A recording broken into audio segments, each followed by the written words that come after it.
Welcome to Since Rookie Season, Well, the summer before. a heated rivalry fan companion podcast where your hosts, Amanda, Lau, and Lauren, break down the episodes from the Crave Canada television series, the Game Changers novels, and various media surrounding this fan phenomenon. Today, we're looking into episode 2 of the series, Olympians. So stay with us for our first trip to Russia, text messages, and Ilya almost getting murdered at a dark alley in Montreal. You will murder me. Maybe. Get in. Hi, everybody. Welcome back. I hope you enjoyed our two-part of episode 1, Rookies. Sorry, we literally could not stop yapping about all of the different things in that episode, and I feel like it also just went long because there's so much in that episode. Like, it's like 3 years of time. But we're hoping to keep it sweet and maybe not short for this episode. So, just as a reminder, what we're focusing on for our first season is we are looking at what makes heated rivalry so addictive. Like, what is it in this story and the way that it was given to us that allows for this amount of obsession and rewatching? I believe I am now on rewatch number 9, if I am correct. Okay, so thank you for that rewatching number 9. I lost count of mine. So, Yeah, I I can rewatched count. the whole series last weekend. And we're so happy for you. That's how you should spend your free time. Okay, Exactly. so just wanted to get us through some overview what this episode is about. We are gonna get a very fast montage of text messaging during the year of 2011, 2012, 2013, and yeah, it ends there. Then we land in 2014, and then we're gonna have their Olympian season. So they're gonna be in Russia at the Olympians and at the Olympics, sorry. And that's basically what the episode is gonna delve a lot into Ilya's very complicated relationship with his family and his country, how Shane is processing that information, and also a lot of smut and cute scenes between them, and how they text, which is fascinating. So Oh my God, that's so basically funny. what we have in this episode. Yes, We okay. start in summer 2011, so 2011, in both Montreal and Russia, because this is our texting montage start. And to keep up with our tradition of bringing some information of what was happening in the world regarding queer history, I just want to shout out to my country. Colombia gets a Supreme Court ruling saying same-sex couples constitute a family, and Hell yeah. they give Congress 2 years to write it into law. We also have a lot of back and forth in the U.S. legislation regarding marriage equality depending on the states, and the evangelical Lutheran Church in Canada starts allowing same-sex marriages in their church. We love that. What were you doing in 2011, Lau? I was discovering that I was queer. Yes! It was a lot. It was a lot. It was. You are queer history. You are Yay. queer history. It was so intense, but we're happy it happened, right? What about you? I love that. 2011. Okay, let's think about how old I was in 2011. I was 16. And this was a very, very formative time in my life because I was a One Direction stan. I had a 1D updates blog. I had so much going for me at this time. I was watching them perform Torn on YouTube like a million times. I used to make one of the things they would have us do, like as early stands, is we would make YouTube playlists of their music videos, like when the music videos would drop, and we would put them on a playlist, and it would be the only video on the playlist, and you would just let it like repeat in a tab in your background so that the like count of the video, like the amount of views would go up. Sounds about right. I was fully obsessed. I was writing One Direction fanfiction on Quote Ev.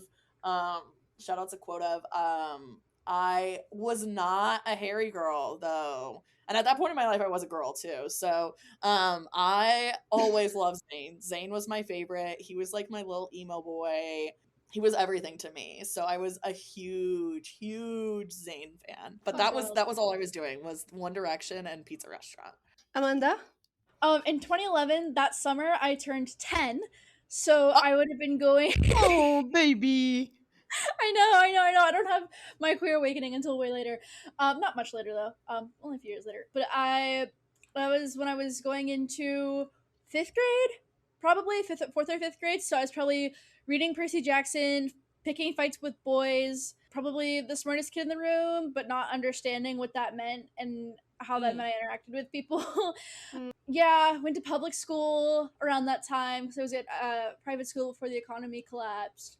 Yeah, not a lot. Fighting with my younger brother and starting to develop my own personality and becoming a human. Definitely. Yeah.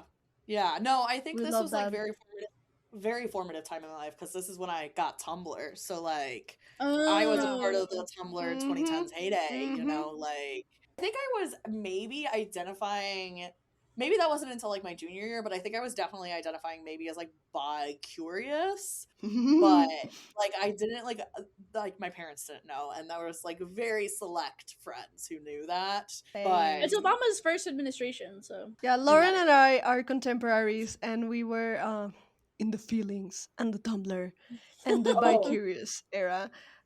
Discovering this label bisexual was yes, what does it mean to was be this whole thing, bisexual? right? Yes, What do you mean you don't have to pick?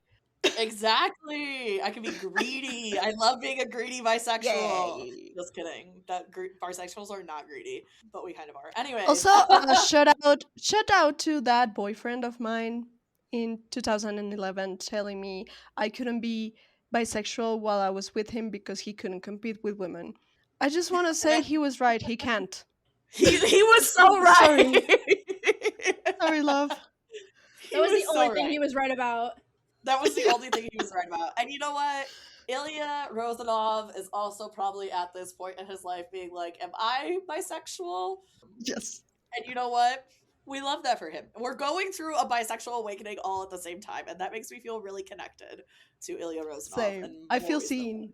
I feel seen. Okay, so 2011 is a very short scene. It's the beginning of our montage, and we address the Vegas thing, like the whole Shane leaving without saying "see you next season" and all of that after the kiss, and we really quickly resolve it. Ilya is like, "Are you still mad about Vegas?" And Shane is like, "I'm not mad about anything." And so we start the episode by making clear that the conflict that we ended with last episode is water under the bridge. We're teenagers, we're young, we get into other things and we forget that we were even mad at people. And what also is the scene where we establish the dynamic of the texting montage. So we're gonna see during this montage that take us through 3 whole years that we're gonna see a lot of paralleling on what Shane and Ilya do separately. Yes. So when one of them is running, the other one is as well. When one of them is at the gym, the other one is as well.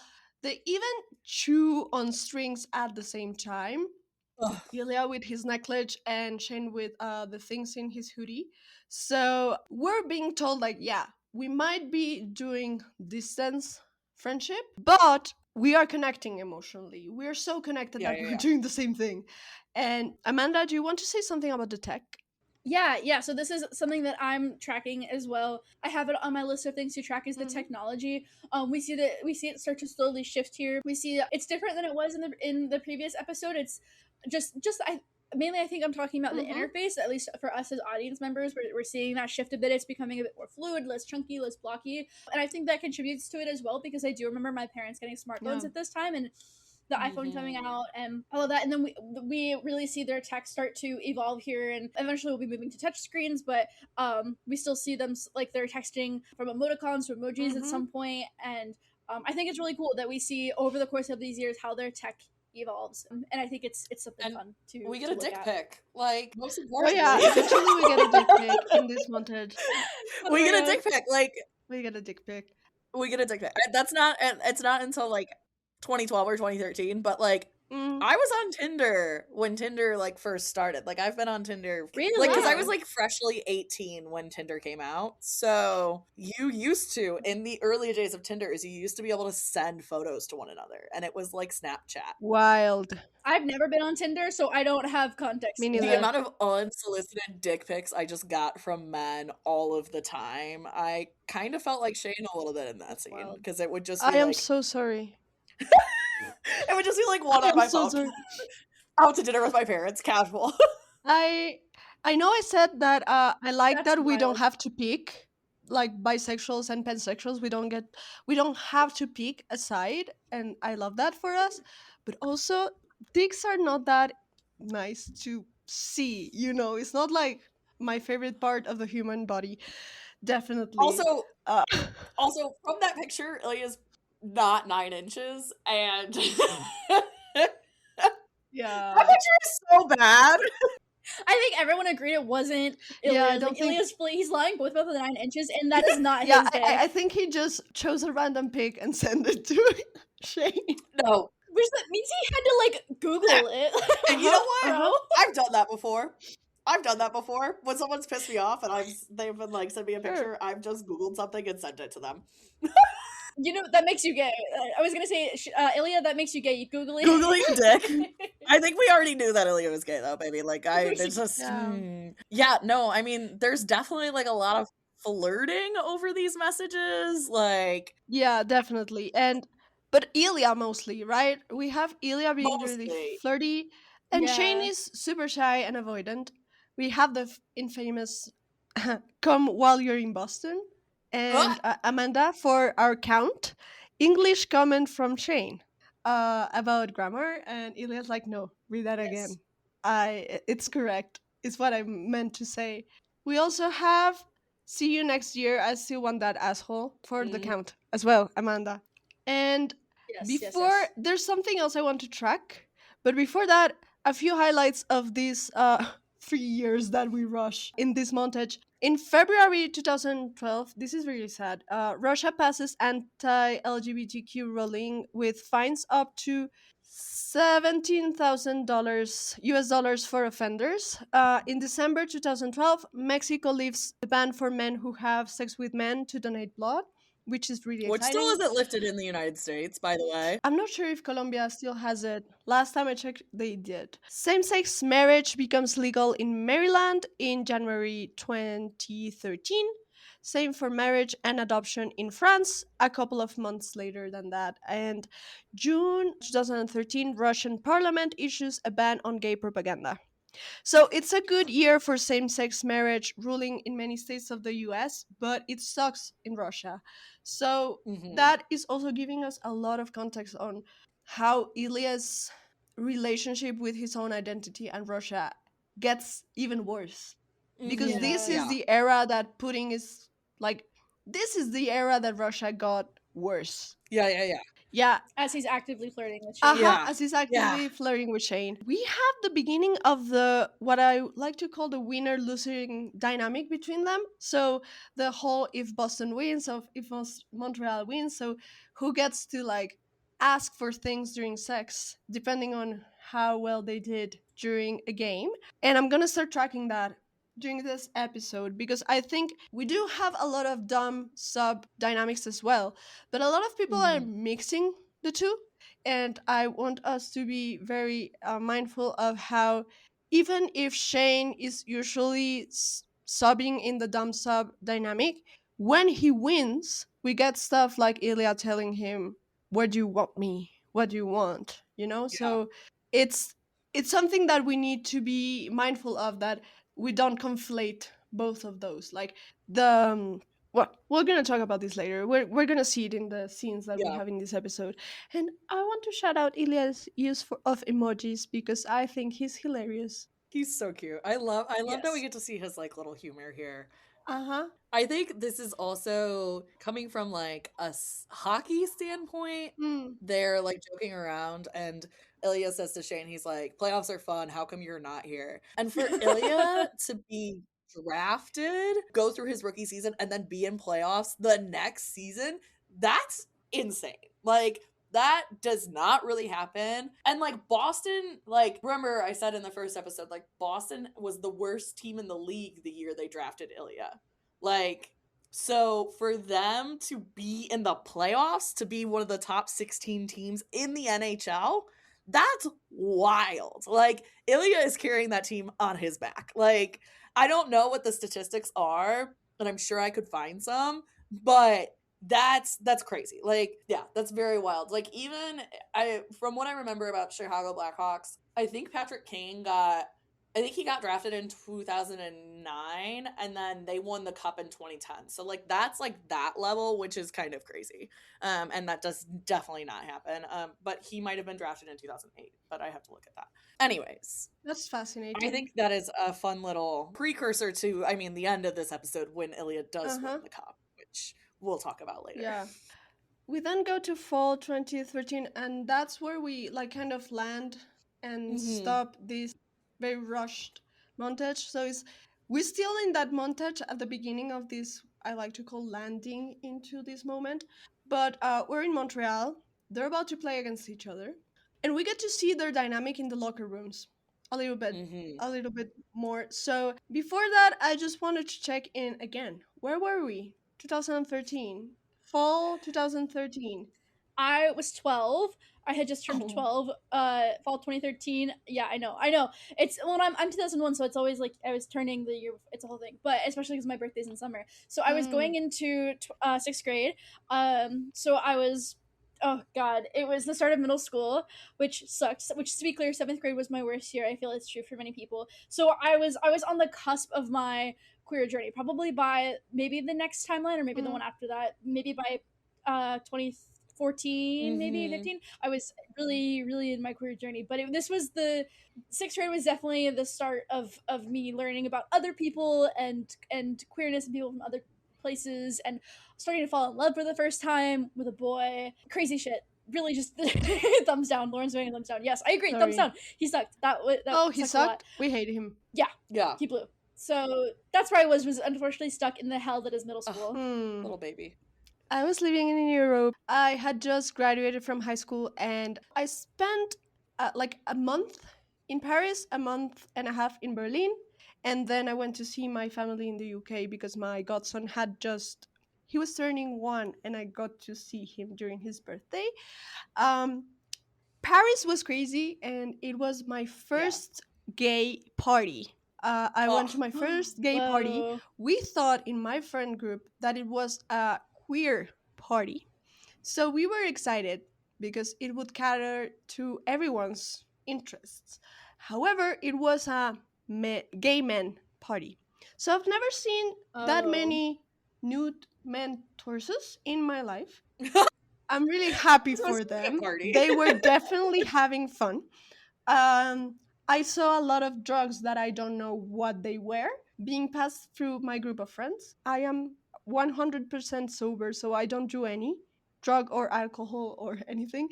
So I was like a bit lost in the logics of stuff, but I had fun. It was the first party that I had gone to where the line for the women's bathroom was inexistent, and the line for the men's bathroom was so long it was terrifying.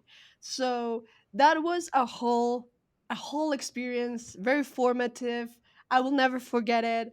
And it ended with me walking with my friends along the Seine River in the moonlight at like 4 a.m. because the subway was not open yet. Aww. So yeah, it That's was a beautiful. Wait, that's so beautiful, beautiful moment of my life. Paris 2013.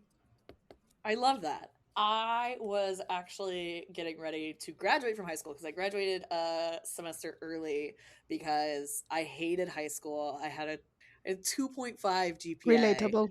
and I wanted to get the hell out of there. So Relatable yeah, again. I was going through that. But also during this time is when Gamergate was happening. And so I'm like having my feminist awakening, which was like a crazy time because I'd never really like my mom always like taught me to be very independent and stuff, but I never had like formally like realized like what feminism was. And like I always heard about like really important women growing up, but like this is like me like formally understanding what it is. Again, I'm on Tumblr like 90% of the time. I am less of a One Direction stan at this point. But very importantly, I at least have seen One Direction in concert. And that is something I like to lord over everyone who enjoys Harry Styles' music. I got to see One Direction in concert, and it was amazing. And I cried probably the entire time. So, okay. In Shane and Ilya's life, we are probably playing one of our first games of the season against one another. Typically, NHL seasons, they start in October, and usually, like, the preseason happens in, like, the end of September, early October. But typically, the most important thing about preseason is that preseason is a way for rookies to like they're more like focused on seeing like who is going to be on the roster. So like your pieces that are like solidified like Shane and Ilya would probably not play all of the games in the preseason. They would probably not even like travel. And typically with preseason, you do like your three closest like teams for like just ease of travel. Like the Blackhawks always play the Detroit Red Wings, the Minnesota Wild, and the St. Louis Blues in preseason. And that's because like each of those places is probably like an hour flight at most from Chicago. Ilya and Shane probably didn't meet in the preseason because like one of them probably didn't travel, or their teams might have not even played each other. Like Montreal might have played like Ottawa and Toronto instead of playing Boston. So, or they maybe even played Buffalo. So, yeah, that's your little hockey tidbit there. Why did you smile at me like that, Amanda?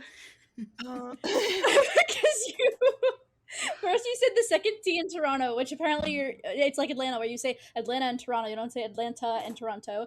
And then also you said Boston, and I was like, yeah. Boston. I've been editing, and I keep hearing your accent come in, and it's gotten worse since you've been back in Chicago. And I'm like, what the fuck are you saying? It's gotten worse, they say. Like when you were here, like it was fine. But... yeah, no, I'm in Boston. Boston. Okay, I want to talk about the team's dynamic because we see like the teammates have more of a role this episode. So we meet JJ, who has a special place in my heart because he's Haitian Canadian, and he also struggles with English. And we have our first like English as a second language doing something that people love because you're saying something sexual. So when he says like if Rosanov fucks you, I'll fuck him right back. I want to shout out to Benjamin Roy, who was kind enough to answer my message on Instagram when I asked him if he had Haitian roots. He said no. I think he has, because of the flags he has in his threads profile. He's from Canada, but he seems to have some relationship with Barbados. I'm not sure exactly what. But he told me that a lot of his friends are from the Haitian diaspora. So I was so happy to get to talk about it with him. So yeah, I love this character, mainly because I'm biased. Yes. Lau has been talking about this character so much. Like So Lau's one of the, like the most excited to talk about JJ. This is Lau's probably like one point that like will be a thing. Yes.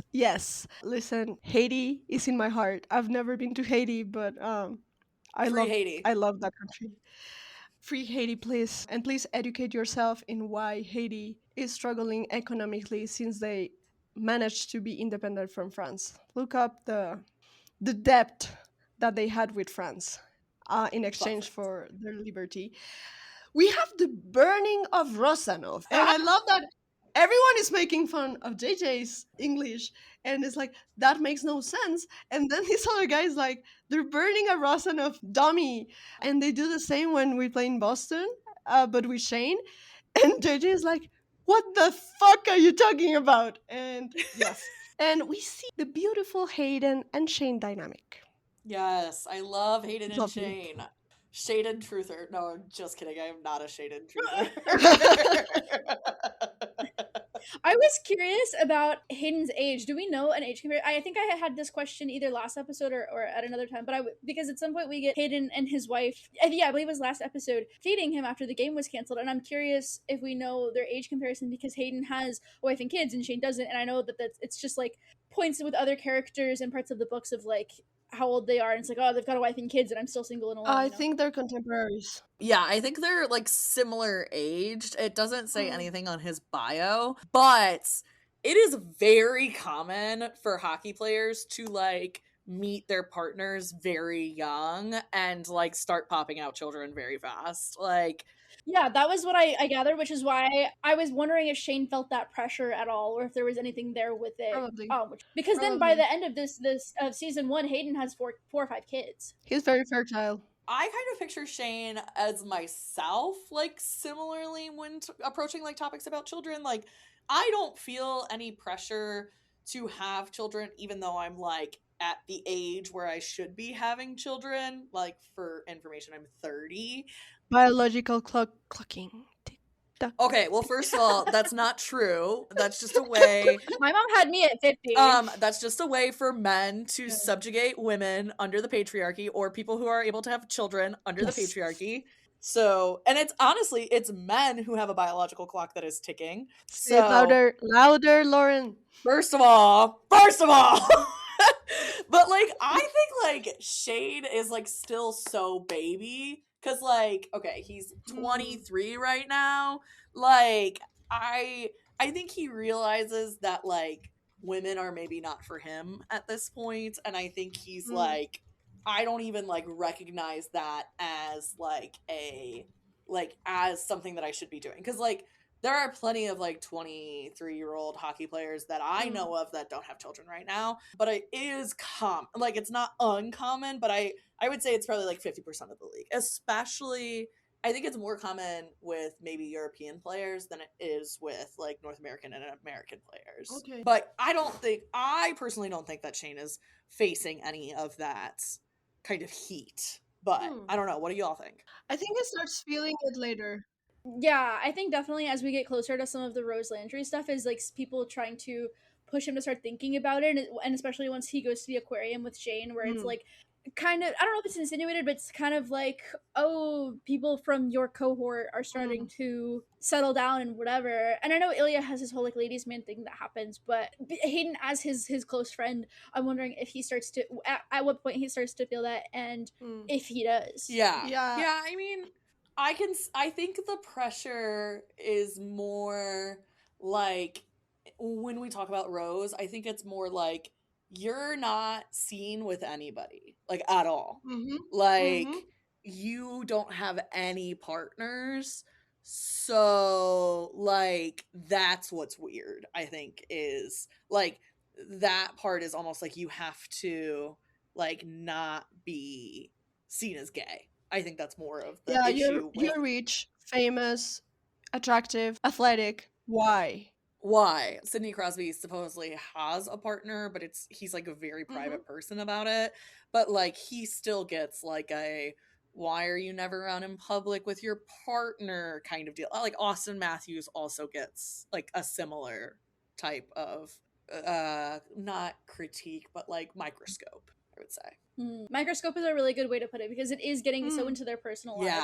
And we'll talk about it later, but like Scott Hunter like is such a private person, and so to be put under a microscope like that is so much pressure and is so like parasocial, and so like it is disruptive because they're working, you don't get to know everything about them, right? But that is tangential. And yeah, I was just curious if y'all knew. Yeah, I think we're gonna see more and more of that. Mostly episodes 4 and 5 delve into it. I think it's early.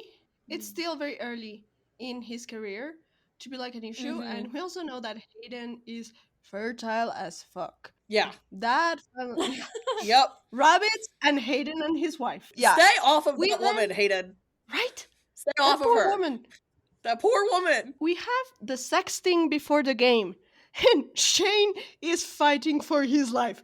Like he manages to at the end handle it and like gain control. Like if you're lucky, I'll text you after the game. Mhm. But he is like freaking out.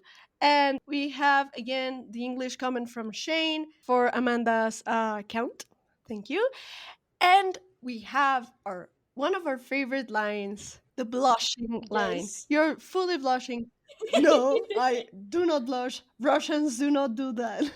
While he blushes. I love Marlo and Roz. Like, Yeah. Yeah, they're funny. I thought Marlo would be an asshole, but Marlo is also supposed to be Ilya's age, which is crazy. no, but this is one of my favorite lines in the whole series. It's why I chose it for my the little bios we put on social media. Russians do this. It's cracked me up so bad the first time I watched it. I was like, he's so because he's just such a like the denying and the like. It's so like they're giving such a middle school at this point. Like when you're crushing or you're texting your crush and you're like, no, I don't, no, and it's I hate boys. I hate girls. Kill me. So no, I adore that because Ilya starts it too. He's like teasing him and taunting him, and Shane just gives it back to him. Because we see Shane go through this where he like struggles and he'll like will like delete whatever and then like retype it and say something else and change his mind. So we see his thought process. And so, but he's like, nah, fuck it, I'm gonna give it right back to him. And I adore it. It's so I was like, yeah, that's my boy Shane. That's right. How many times can you come while texting? That's crazy. If someone texted me that while I was at work, How many times can you come in an hour? dead on the floor. no. Oh, Listen, I will go. Shane. Yeah. No. But I love seeing flustered Ilya. I wish I hope we can get more of that in season. From what I haven't read the long game yet, but I don't. can't wait for whatever. you to I'm read I the don't know long anything game. about anything. I can't wait for you to read the long game. You're in for a treat. I'm scared. Yeah, because I can't like No, critique we'll get there. the. No, I Not can't. I yet. can't say it. We'll I get can't there. say it. Amanda, you have to read it. I'm reading Patience right now. Patience, Lauren. 4 months. Patience. Amanda, no, you're right. You're right. You're right. We gotta Okay. go. All right. Okay, so right. Montreal wins. How is our Yes. count, So, Amanda? Montreal so wins. I this believe game. that they might play each other more than we're shown, but right now, as of what we're shown in the series, Yes. this puts Shane up 3-1 because Ilya wins the first Prospect Cup, and then Shane wins the second one, and then this is Shane's second win, so in their third game. So Shane's up 2-1 by my count. And please, if any tracking, if anyone wants to correct me, please let Yeah, me know. okay. But I am taking meticulous notes. You're also right. They do play each other more. So the NHL is 32 teams split into 2 conferences. There's the East and the West Conference. So there's 16 teams in each. And you play, and then those 16 teams are split into divisions. And so there's 8 teams in each divisions. And the divisions are Metro, Central, Pacific, and Atlantic, I believe, are the 4 divisions. And so I believe Montreal and Boston are both in the Metropolitan Division. And so you'll see your division like opponents 3 to 4 times a year. But basically, there is a divisional game, and Stanley Cup playoffs games are of 7. So if they ever were to play in a playoff game against each other, they would have up to 7 games in a row. So they would see each other a lot during the playoffs. But that is not something we see until the long game, is when Boston and Montreal and Ottawa play each other in the playoffs. Thank you. But there's your hockey info. So Great. yes, they would see each other a lot more than we see them play. Yeah, so the count for everyone, the count that Amanda is giving us is just the games that we know of in the series. Okay, so then we have Shane's apartment scene. So Ugh. Ilya is lucky and gets a text from Shane with an address. He's not homeless. And we see Ilya, he's not homeless. Yes, he's not homeless. We see Ilya arriving at this dark alley and being like low-key terrified. And then Shane opens the door and Ilya has one of my favorite lines. You will murder me. Same! You will You will murder me! Maybe! Get in! I love Sassy Shane so much. So much! I love the angry kitten meme that we get. Angry kid, like with the hearts all over his head. Somebody make me that meme right now. He literally pins Ilya against the wall and he's like, why were you sexting? Why did you think it was acceptable to sext me before the game? And we get again Connor Story, the actor that you are, with the silent what the fuck to Shane's rage. paralleling in episode 1 when he tells Shane to get on his knees and Shane actually does it, and Ilya just Oh, melts. Wow. wow. So thank you, Connor Story, for giving us that. Yeah, no, thank you, Connor. Story. I love this like little banter where like Shane's like pissed off, and then like Ilya's kind of like teasing him back, and they start walking up the stairs, and then they like turn it into a race.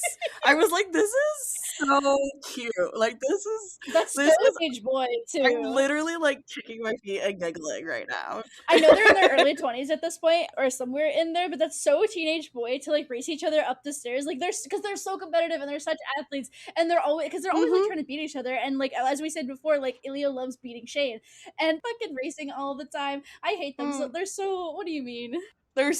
They're so like, and this just shows that the rivalry is just the media. Like it, like they fully, like they're Yeah. very playful with one another, and they're competitive, and they can be competitive. And this kind of like calls back to that time and at the cottage where Yuna's like, "Did you ever let him win?" And Shane's like, "Do you ever let Dad beat you at cards?" Like, like so, like they Like, can what does still it be mean? competitive, like and like Uh-huh. still be cutesy babies with one another. And also sometimes they feel like the only person in a room that could be like actual competition for them Yes. is the other one. That's part of what they like about each other. Right. And also like the only person in the room that understands what the other person is Yeah. going through.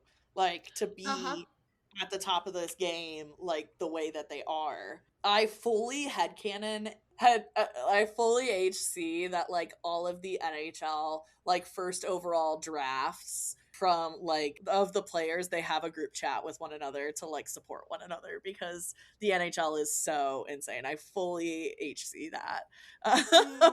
So that makes sense. yeah. Ilya's so excited to be in the house, which we see like echoed in the cottage. Like he loves that Shane is kind of like letting him in, even if it's like just for sex. Like Mr. Landlord, Mr. Mr. Real Like, Estate. Mr. Real Estate, Mr. Businessman. He Oh, adores Shane. he adores Shane. Like this is so it's so I want to like giggle this whole time because it's so cute. And then we get into the sex scene, which is so perfect. And I know in the books Shane and Ilya have sex the first time that they like have sex with one another, fully like P and A sex, like full penetration. But I like that Jacob wrote it so that this is like the first time they have sex. Like I like that the first episode was not really focused on that it kind of like waited till the second episode. It just shows like the tension and like the excitement and like the slow burn of it all a little bit. It also is reflected in the way these scenes are shot. So last two episodes of this podcast, I had been like tracking the way the cinematography and the choreography tell a story about this couple. And now we see it progress. So this episode I'm gonna show like in this essay I will. This episode I'm gonna show you how we get a different story. Like the story is advancing significantly, and we see that in the way these scenes are filmed. So we start with this kiss at the kitchen, and that is completely silent, and we continue with this like sound effects are enhanced for the kisses and the breathing. Then we get the where do you want me? So we continue with this win and loser game. So Ilya lost, like Boston lost the game, so Shane gets to like do whatever he wants with Ilya. Is basically the logic here. Then we go to the bedroom and we have like the whole banter with the pillows, and we have our like asshole and cigarette comments that are also very important and central to the way they connect, and Shane responds with banter to Ilya. And we have the cutest, wholesomest, come here, no, I you come love here that one. bit. And what I want to point out here is that in the previous scenes, in Rookies, all intimate scenes had silence except for the noise of kisses, breathing, moaning, and friction, which is what we get at the beginning in this kiss at the kitchen. But then it changes. This scene, we get music. but we still hear the moaning and a lot of the sounds that they're making. So we have Mhm. like both, which is very interesting. And when we get to the last intimacy scene in this episode, I will share my thesis on why this change is implemented. But I did this cute little table of both consent, count, and banter during the whole sex scene that maybe Lauren can then post on our socials, because I wanted to add up to the discourse that Ilya is our consent king in this series. We have 5 instances in which during the whole moment of intimacy, Ilya is making sure that Shane is okay, that he wants what's happening, that he agrees, that he's giving his full consent, and that he's enjoying himself, because he knows this is the first time Shane has anal sex and is very aware and caring in this whole scene. So we have the "you still want" when they're kissing on the bed already naked but before the penetration. Then we have "is it okay" when he begins the penetration. Then "you still okay" and "is still okay" later when they change positions. So he wants to make sure like this change didn't affect the way you're enjoying yourself here.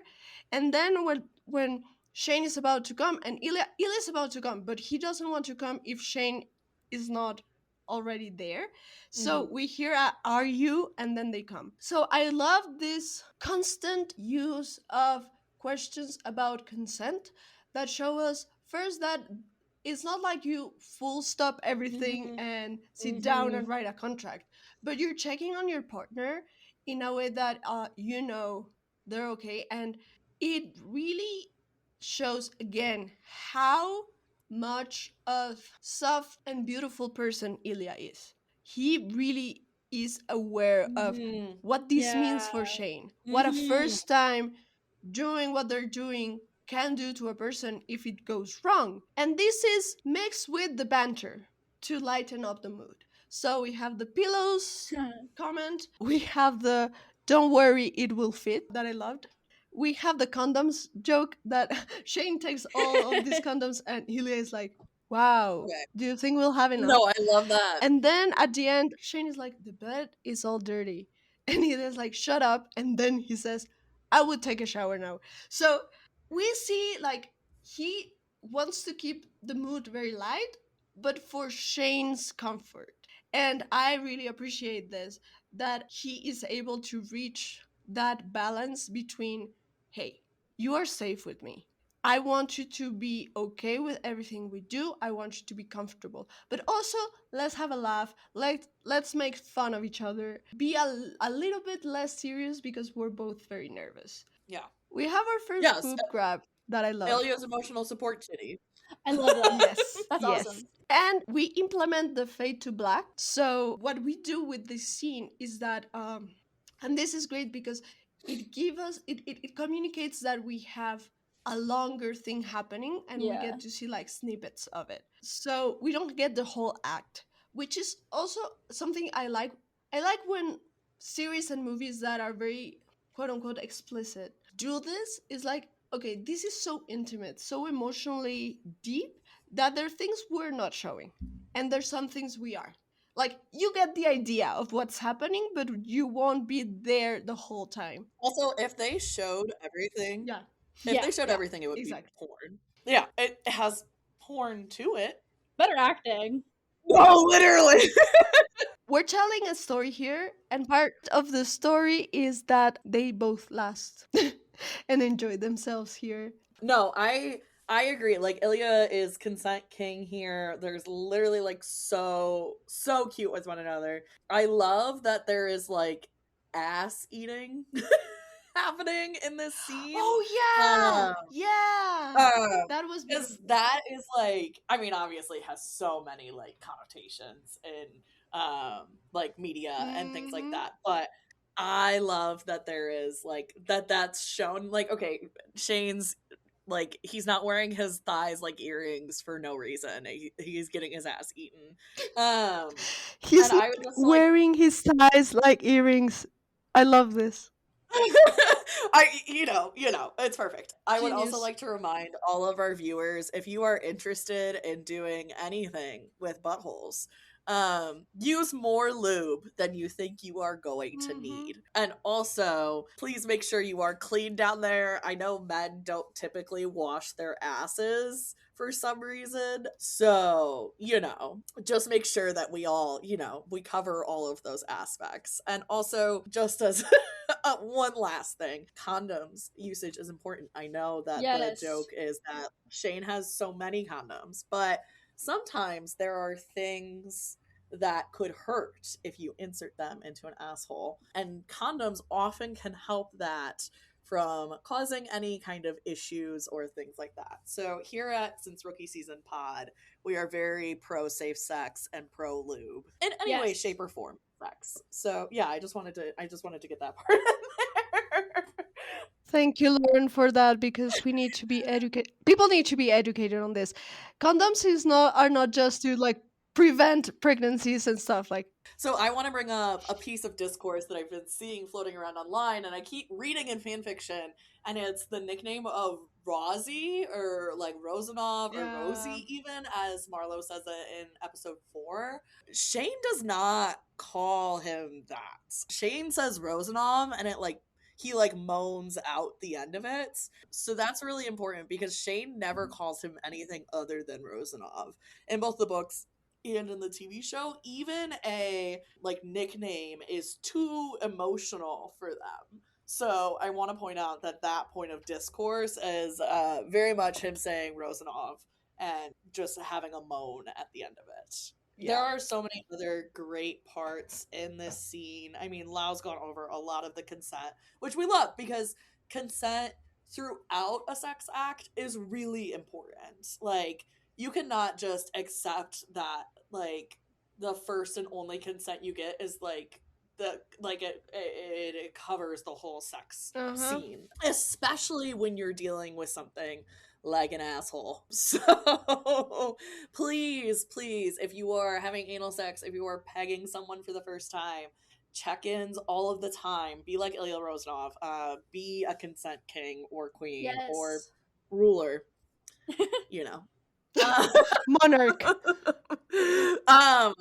They do, I mean, there is flip around moment where they do a little doggy style, which shout out to Hudson Williams and that back arc. Oh yeah, I have a question for you, Lauren, and maybe Amanda. Yes. So we have that change of position that I was talking about, and you just mentioned. Don't you think that Connor's face is doing all the acting? There's one moment, absolutely, and because we don't want to show things that we don't want to show, we rely a lot on facial expression, as we talk about in the last episodes we've made. But the way Connor's face is telling us what exactly he's doing with his penis. Did you catch that? Because I catch it in my last rewatch, and I was fascinated. Yeah, and I love watching his face in these sex scenes anyways, because he is so hot. Real? Agree. No lie was told. Yeah, no, I love watching Connor Story's face and his eyes, especially. His eyes tell his whole story, and I think it's really the way that he even acts out the act of doing this, because we all know that with the cock sock it's attached to their leg, so they are having to pantomime all of this, and I think he does an amazing job of this. But I have one more thing to say: the forehead kiss. Yes. And the panic in the panicking, the forehead, the very tender kiss, the very Connor getting back into bed and being you've killed me, and I'm sorry, Connor, Jesus, Ilya getting back into bed and being you killed me, and Shane just leaving over and kissing him and then kissing his forehead. So much for no emotion. Yeah. Speaking of face and eye acting, the panic in his eyes, my opinion is that this is Ilya's oh shit moment of the like, oh shit, I think I like you a bit too much. And Shane's is, I believe, a bit later. I'll call it out when I see it. But I believe this is the general consensus is that this is when Ilya is starting to, like, the forehead kisses. He's like, why did I do that? And then it hits him all at once, and he's like, oh Hard fuck. agree. Hard agree. All right, Totally. Amanda, take it away on the steps. Yes. So this brings us back down the stairs, and they're hanging out waiting for Ilya's taxi or car or whatever. And so it's where they were racing before. Now they're just sitting and hanging out. And I had saw in an interview, Hudson and Connor were talking. Apparently there was a discussion about if this was too sweet too early before they were all lovey-dovey, but I don't think so. And I do believe that they fought to keep it in of how sweet it is, because it's them getting to be with each other after the sexual tension has been broken, and they get to be so just with each other in their own space, and they don't have to be like hockey rivals. They can just kind of not be bros, but they can like start to build that friendship and that foundation. And I think it's really sweet and really cute, especially the way that Shane is sitting there in like the hoodie and stuff, and they're like lingering and waiting and like kind of just like gazing a little lovingly at each other, but they don't quite realize it yet. But then what they're talking about like the Olympics and the parents, and Shane is just still not getting the thing. It's a bit like how Shane wasn't getting it in Vegas. Shane is just not understanding where Ilya is coming from. And I think he might definitely at the Olympics when we get there, like in a few minutes. But in this moment in Montreal, he's just not. He's not there. He doesn't get it. And they have some nice banter like about the bronze medal. They're very funny. Oh, and the hands-free comment. That one is very funny. That one I think is more of like a book mention, because it's not as obvious in the show. I do think that it adds a lot. Shane is blowing Ilya, and he's so into it that he comes without Ilya touching him. Honestly. So that's why he said like hands free. And you know what? Ilya did say, how many times do you think you could come in a night? True. Yeah, but there's a comment, and Ilya is so proud of that. And Shane, I don't know if Shane's embarrassed, but I don't think he is. But it's definitely like oh man, I definitely handled that one better. But no, Ilya is really funny teasing him about it, and I bet that that's definitely a goal for Ilya to have later. Is like, I'm gonna see what I can do to make him come without. Like doing the least amount of stuff, but Shane is just so into it and into Ilya that it happens. And Shane, it's really funny, and it is referenced a few times in the book, I believe. And I feel like the staircase moment is like very relatable. Like my best friend and I were recently rewatching this together, and she was like, how many times have you been there where you're like waiting for your hookup to leave, and you're like still high on the like endorphins of sex, and you're like sitting there while they're like putting on their stuff, and you're just like, I'm just so happy right now, I just want to like kiss you again. Like I've been there. Like I feel like that is so common, even if you're like, I'm never going to see this person again. You're still very much like, God damn, that was a great time. Like, you know, like bang my line again, hit me up. Like it is very much. Next up, timeline. We have the winter 2014 Sochi Games in Russia. Big things. The set for this, incredible. I was really impressed by it. Lau, do you want to give us some background of historical stuff happening at this time? Sure. So we have Scotland approving same-sex marriage on January that year, and England and Wales did the same on March 2014.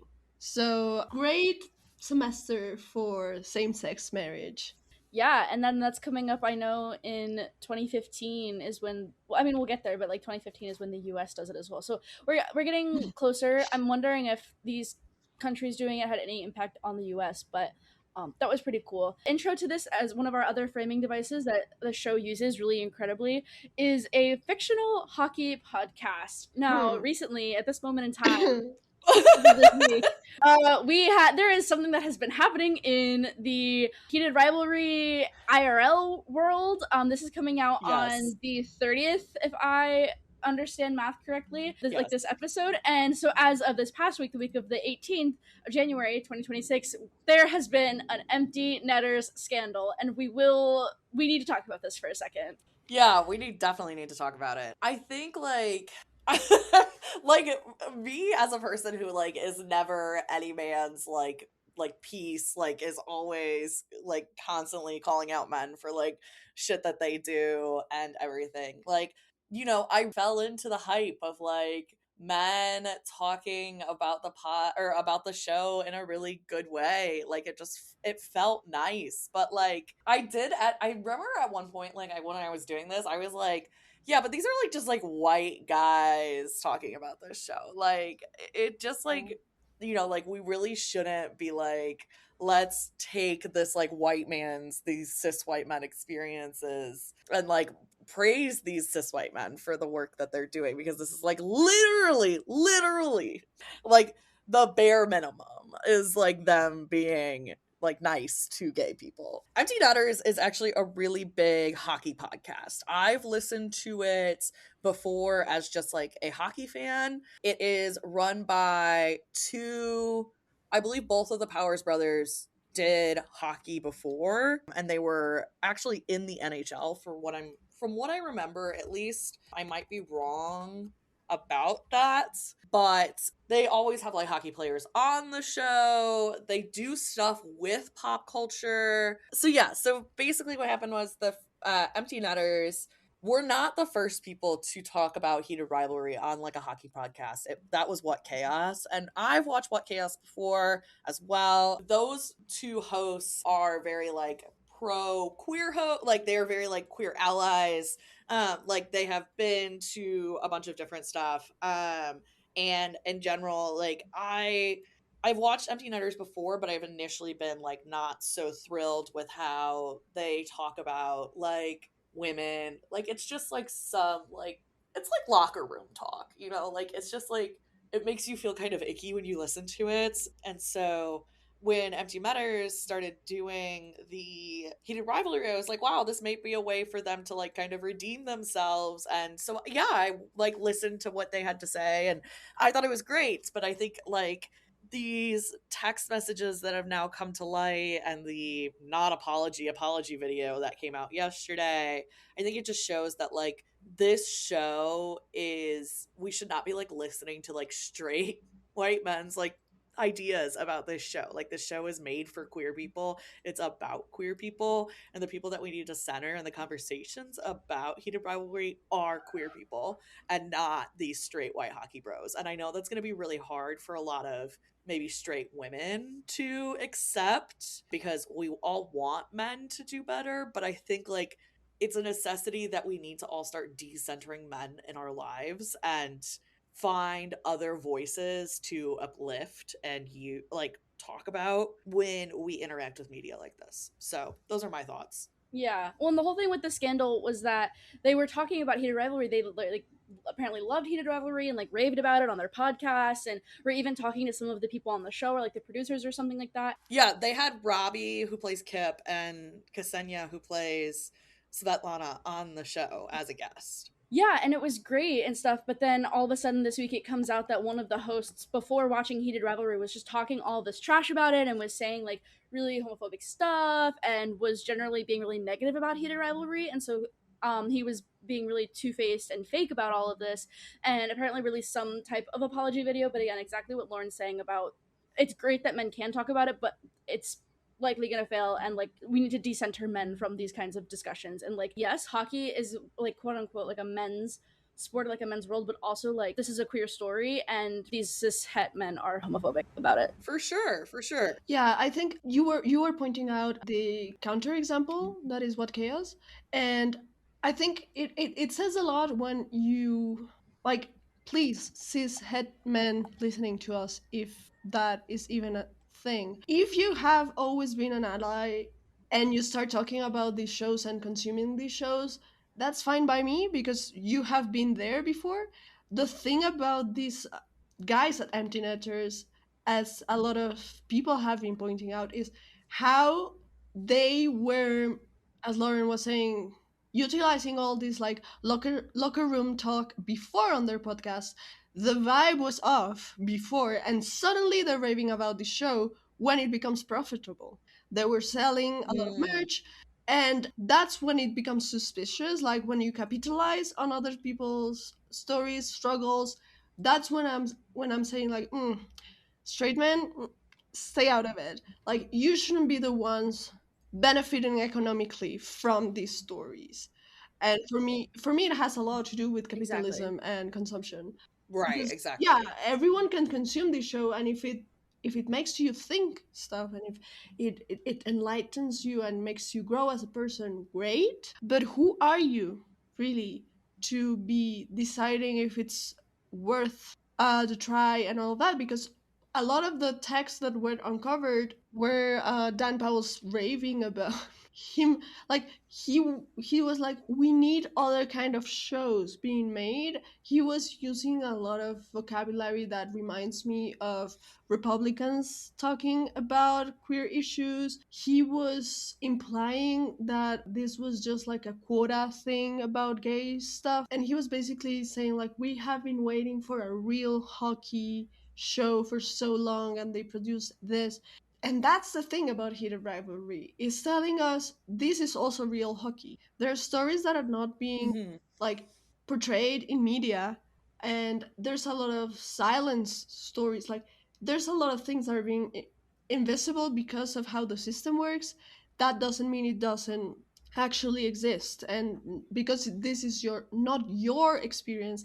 And I'm this is also for queer people who are like, oh, but that's not how it works, that's not how men have sex, that's not Hmm. how my personal experience works, so I am upset that this is the story we're telling.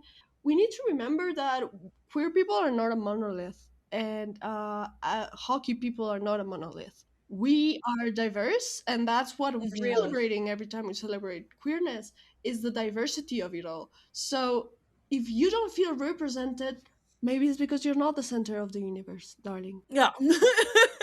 And of course it's cool to Yeah. critique, for example, what we have been critiquing about the representation of Asian folks with Shane and all that. But Hmm. sometimes a lot of people are like, I don't feel seen, this is not my experience. Well, maybe go watch something else, because you are the default all the time. Like, yes, for once you're not being represented, for once this is how we represent gay sex. And I don't know, you could go, and there's a lot of shows that represent sex between gay men differently. And you can find like what you want, or maybe make your own story where you represent, because what we want is to show that even though we share identities, or or like sexual orientations, or identities in terms of gender, we're not the like, I don't necessarily love and exist in the same way as every other single pansexual person in the planet. So Hmm. that's kind of it for me. There's a lot of not being aware of who you are in life, because you Hmm. have been, as you were saying, Lauren, you have been centered in this discussion so for so long, that the moment that you're not the center of it, you feel displaced and you feel angry. That should be telling you something. Yeah.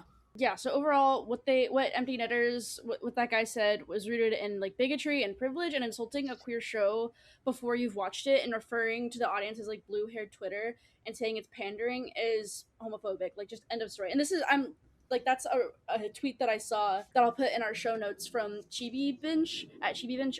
But that's exactly how I feel, is like those comments was just like rooted in Hmm. such hatefulness, and then to go in and like then watch the show and decide you love it. Like, there is something to be said about like changing your mind and all that, but it's still fake, and it should have been addressed from the start to be like, oh, I didn't think it was great at first, but now I love it. Like, there were so many other ways to go about it, and for it to have to be uncovered in a scandalous way is like, Hmm. people had faith in that, you know, like people really wanted to hear their praise for it, and so then to find out they're actually still hateful people, it's Oh, no, exactly. Like, this is like the point of this novel. Like, that these hockey bros yes, are like a part of a system that promotes racism, sexism, homophobia, all of these things. And they like need to break free of that system because it's ruining their lives. Like, and preventing them yeah, from having community with one another and everything. And so, like, that is why things like this, like, are like very important to like the culture and important for this representation to happen, for those kinds of things to be addressed in the daylight, and to make like significant moves forward to get rid of them, like get rid of racism, get rid of sexism, etc.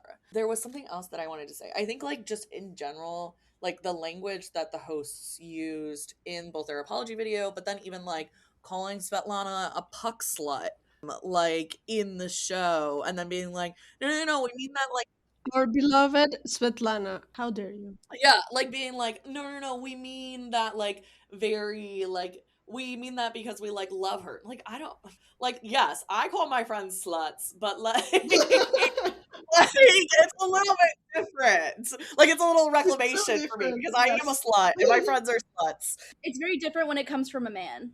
Exactly. It's like when, like, I hate when men use the term bitch. Like, that is like number one. If I hear a Yeah. man use the word bitch, I will never, ever like that man ever again. I don't want to hear it out of your fucking mouth. Even gay men, like, I don't want to hear you say bitch at all. When, like, girls are keying, or like the theys and the thems, and we're like, bitch, like, that's a little different. Like, it has a very different connotation when it comes from a man. Yeah, I also think it was really interesting for this whole scandal to drop when within a Unrivaled? week we had just gotten the synopsis of Unrivaled, the trilogy of the Holinov books, like the seventh book in the Game Changer series. Like literally, the synopsis dropped in like the release date and everything, and then like within a week, this Empty Netters scandal happened, and it's like, oh, this is exactly what she was talking about. Like I don't know if she predicted it or what, or this is just like exactly what she's seeing in this whole system and the whole NHL of like, oh yeah, this system is fucked. And then example A, you know? Yeah. I actually it's funny because in my notes I was like, we get a fictional hockey pod, and I had put like, do we think this could be the one from Unrivaled? And then I had to go back after the scandal, like, also Empty Netters. It's that gif from Euphoria where she's like, wait, is this fucking play about us? Literally. Literally, it's that. I think one of the last things that I kind of want to say is this thread by Kevin T. Norman. It says, I don't know about you, but when I'm insecure or jealous, I don't suddenly become homophobic and spew right-wing talking points. And I think this is like, it ties into like so many like conversations that I have with people about like, if you're autistic, it like doesn't, you don't like get to be racist because you're autistic.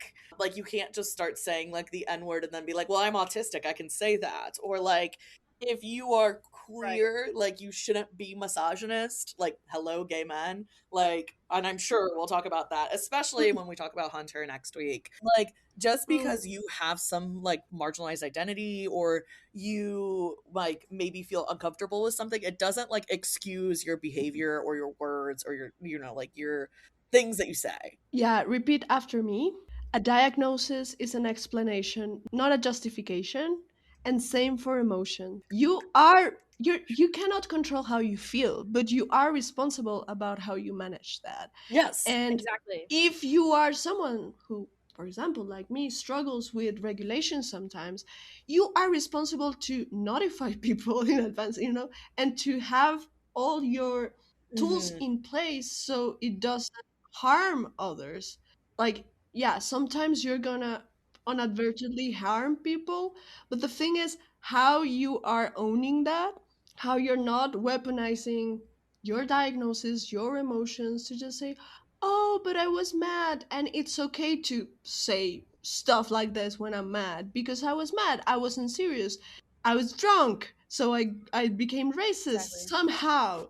No. Listen, And no. like, and then to say that like that absolves you from like doing the work, or like Uh huh. learning like the right way to talk about these things, Mm-hmm. or having conversations about these things, like, no, you still have to do the work. You still have to go out and learn and unlearn your behaviors, and unlearn your biases, and make yourself better.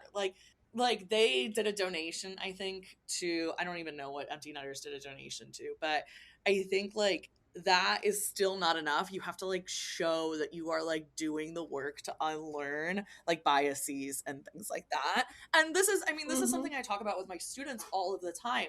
Like, we all have preconceived biases in everything. You know, sometimes our biases are there because they were developed as like coping mechanisms in order to keep ourselves safe, but we are, you know, like products of our environment. But the thing is with bias is that you are going to spend your entire life changing your ideas about the people around you. You should spend your entire life learning and growing and like learning how to treat other people with respect and like autonomy and everything. And so like this is not a bad thing to say, hey, I had this bias in the past. It like really harmed a lot of people. Here's all the work that I've done to change as who I am as a person in the future and what work I will continue to do. Yeah. Yeah. But I think that's a really good segue into kind of talking about the Russian Olympics and the Olympics in Sochi, because I think there are a lot of like bias and stereotypes that are present in this scene that I know we all really want to break down. So we're talking about the Sochi Olympics. Do you guys remember the Sochi Olympics? Like, do you remember how it was covered? Because all I remember, all I really remember about the Sochi Olympics was that it was like in a beach town in Russia. Like we all expected Russia to be like cold and stuff, and they were like having such a hard problem like keeping the snow cold enough on like the ski runs and like the ice cold enough, because like it was too warm in Sochi. Like it was like 50. And so they were having like all sorts of issues like with keeping it cold enough in order to do the Winter Olympics. That was like all I really remembered about Sochi. But I've always been a huge Olympics fan because of Shaun White and snowboarding. But I mean, now this year, I'm really excited for the Olympics because the NHL is back in the Olympics. They weren't there for 22 or 2018. And so now you get to see like best on best hockey in both men and women's, because the PWHL players are also going.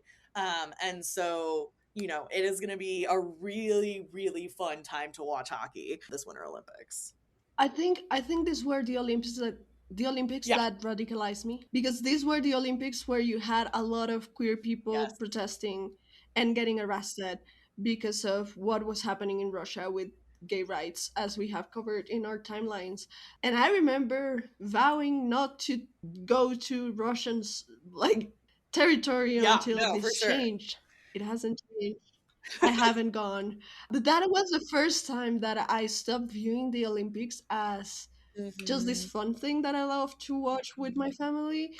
And it became like, it was the first like big sports event to disappoint me and to make me realize how these organizations don't mind choosing host countries that commit crimes that are unspeakable, you know, like, and we keep getting that, and we know who the host for the Olympics is going to be next. So yeah, that was little me just starting college, because that was the semester I started college, getting very angry and being disillusioned by the Olympic Committee all at once. So that's what I remember. I remember the pictures of young people protesting outside events, getting arrested, and it being so like weird with how things were going in other countries. You know, like we were getting all this progress.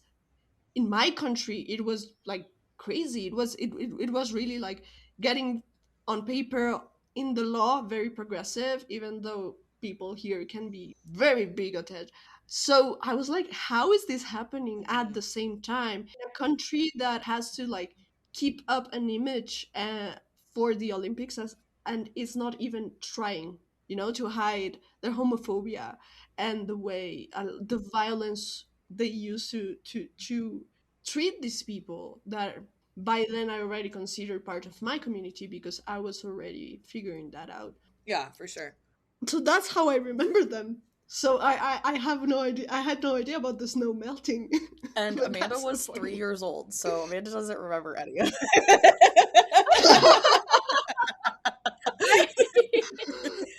I was in middle school, was busy being on Tumblr, figuring out what being asexual meant. Hell yeah. I was having a time.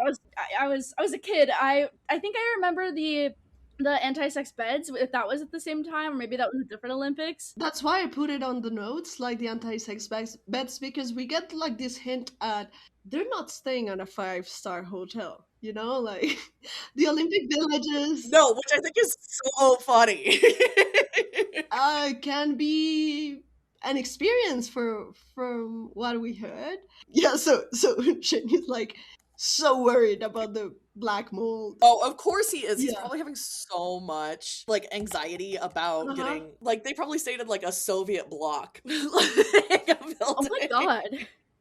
They probably like because it was in Sochi in Russia. Yeah, it's just wild to think about. Jen ignores a text from Yuna to text Ilya, and I thought that was really sweet. Oh yes, he's so worried for Ilya because Yeah. he lost the game at home. He hasn't even had the realization that comes a few minutes later about being I gay in Russia. know. He's just Right. overall so naive. Yeah, do we want to talk about that conversation because that scene? Before we get into that, I want to talk about like Russia losing the Olympics because that's what we open on. Is basically Yeah. that these podcasters are all talking about how Russia's been like already like kicked out of the tournament, and honestly, like Ilya probably wouldn't even stay after that because like the Olympic break is like the middle of the NHL season, right? And so like they want to go on a little bit of a vacation and stuff, and so like most of the time your accommodations don't last once you've been kicked out of like the medal rounds or like even not even the medal rounds. So realistically, Ilya probably wouldn't have stayed as long as he did afterwards, but we see him for obvious reasons so he can have conversations with Shane, which are so sad. But let's talk about my two favorite Gossip Girls, Carter Vaughn and I love Scott. Vaughn so much. He's so funny. I love him. Also, Scott's face during this whole thing. Yeah, about Vaughn, funny anecdote. I was watching this for the first time, and we were chatting with Kaylee, the person who we credited for creating this whole heated rivalry rave around our friends, and and I was like, I've seen this guy. Who's this actor? And Kaylee was like, girl, I have no idea. And I finally realized he is in My Life with the Walker Boys. But then Kaylee sends me this tweet that says like every single series I'm watching, every single romance I watched this year has this guy. Who is this guy? Wait, I didn't know he's in My Life with the Walker Boys. Is he one of the Walker Boys? No, he's one of the football players. He's the son of the coach, of the football coach, and one of the brothers was quarterback until he injured himself. So this guy, the actor that plays Vaughn, plays the person that kind of replaces him, but is also his best friend. Yes, Colton Stewart. Yeah. And he suddenly appeared in the TVs this year. So once again, I know you. Wait, hold on. I know you. No, and I mean Vaughn is he's amazing in the books and I love him in the show. And he is the one that brings up this conversation of like, hey guys, it's really hard for gay athletes to be here right now and be out and like be visible in this space in a country that hates gay athletes. And so I think this is like a really important moment because I think this is when Shane, like, I'm sure Shane has heard about anti-gay laws in Russia, and I'm sure that he is aware of what is happening in Russia with its crackdown on like gay athletes. And he is aware that, you know, like how gay people are represented in Canada where they're able to get married and be visible. And so I think this is like the first time that he like actually realizes, like it actually clicks for him that he's not safe in Russia. And then even to that extension that Ilya's not safe in Russia. And so I think this is like, we've been talking about how every time Shane like brings up Russia, Ilya's kind of like, I don't really want to fucking talk about it. I don't really want to talk about my family. And I think this like is the first time that Shane's like, oh shit, like I've been bringing this up and like this is not good for him. Like he can't be who he wants to. Like what we're doing is like actually a crime right now. And I think this puts like a lot of things into perspective. Yeah, when he says in the stairs in that scene that Amanda loves so much, that we all love, but I always now every time I see gifs of that scene, I think of you, Amanda. Aww. Yeah. When he says like, I guess we're not seeing each other in Russia, he's thinking about Olympic like endurance.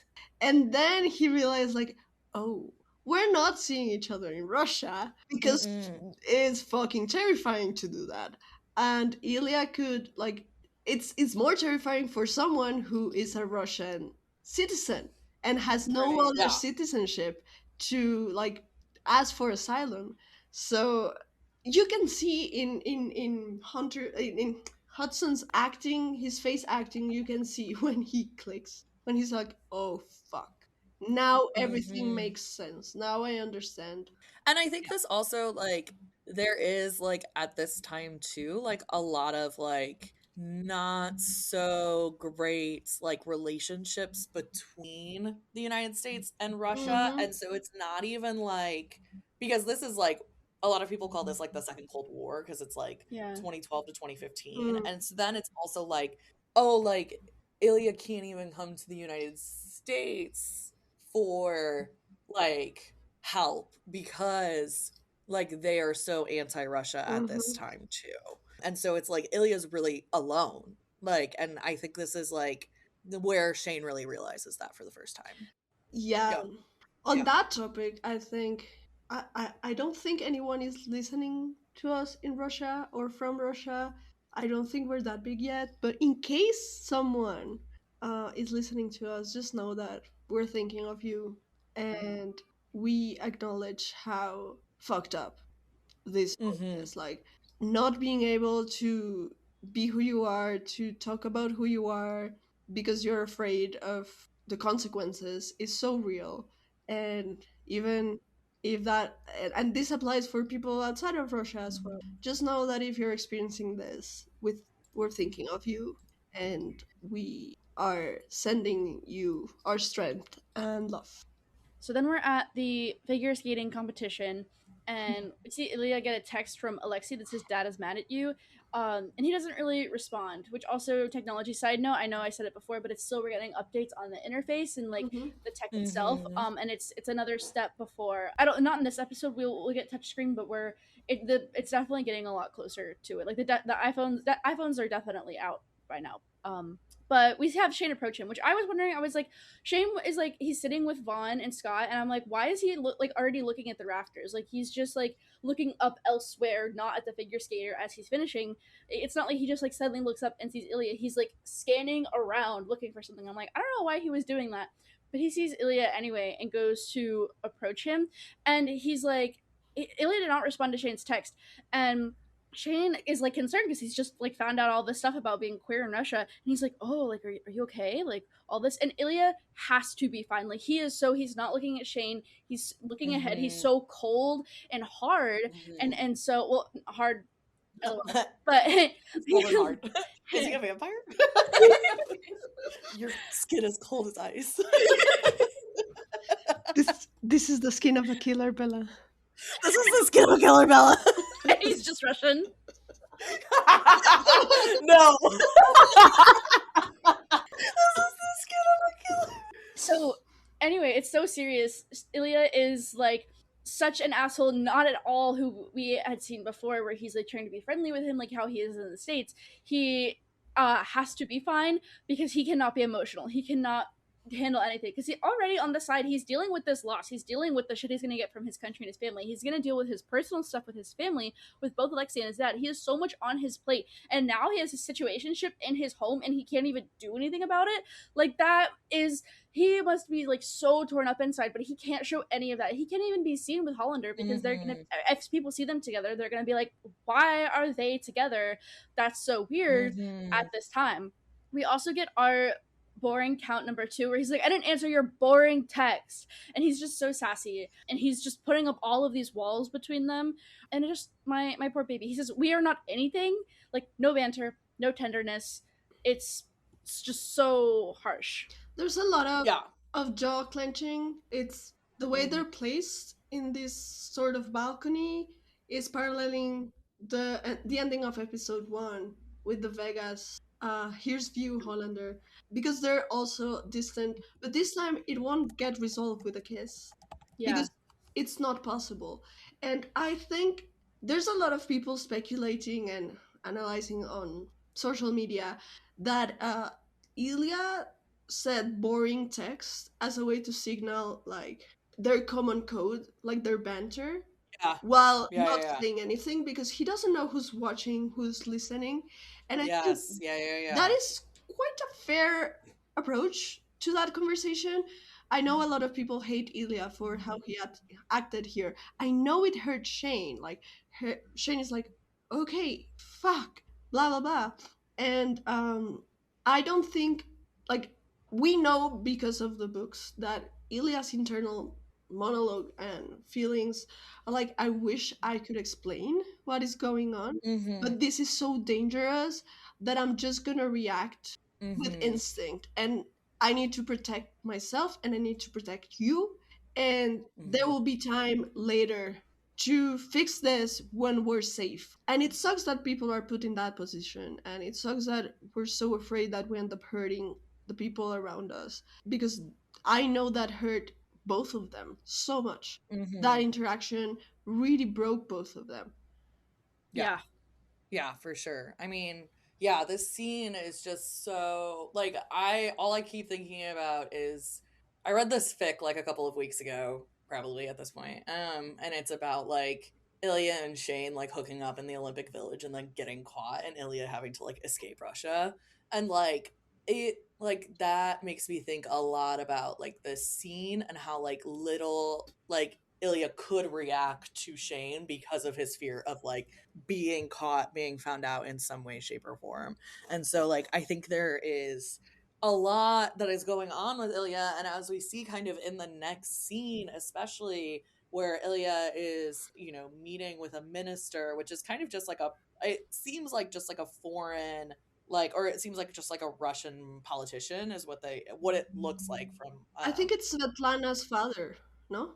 yes, so I think it's maybe like Svetlana's father got Uh huh. into politics after being a goalie in the Yeah, United States and in the yeah. NHL.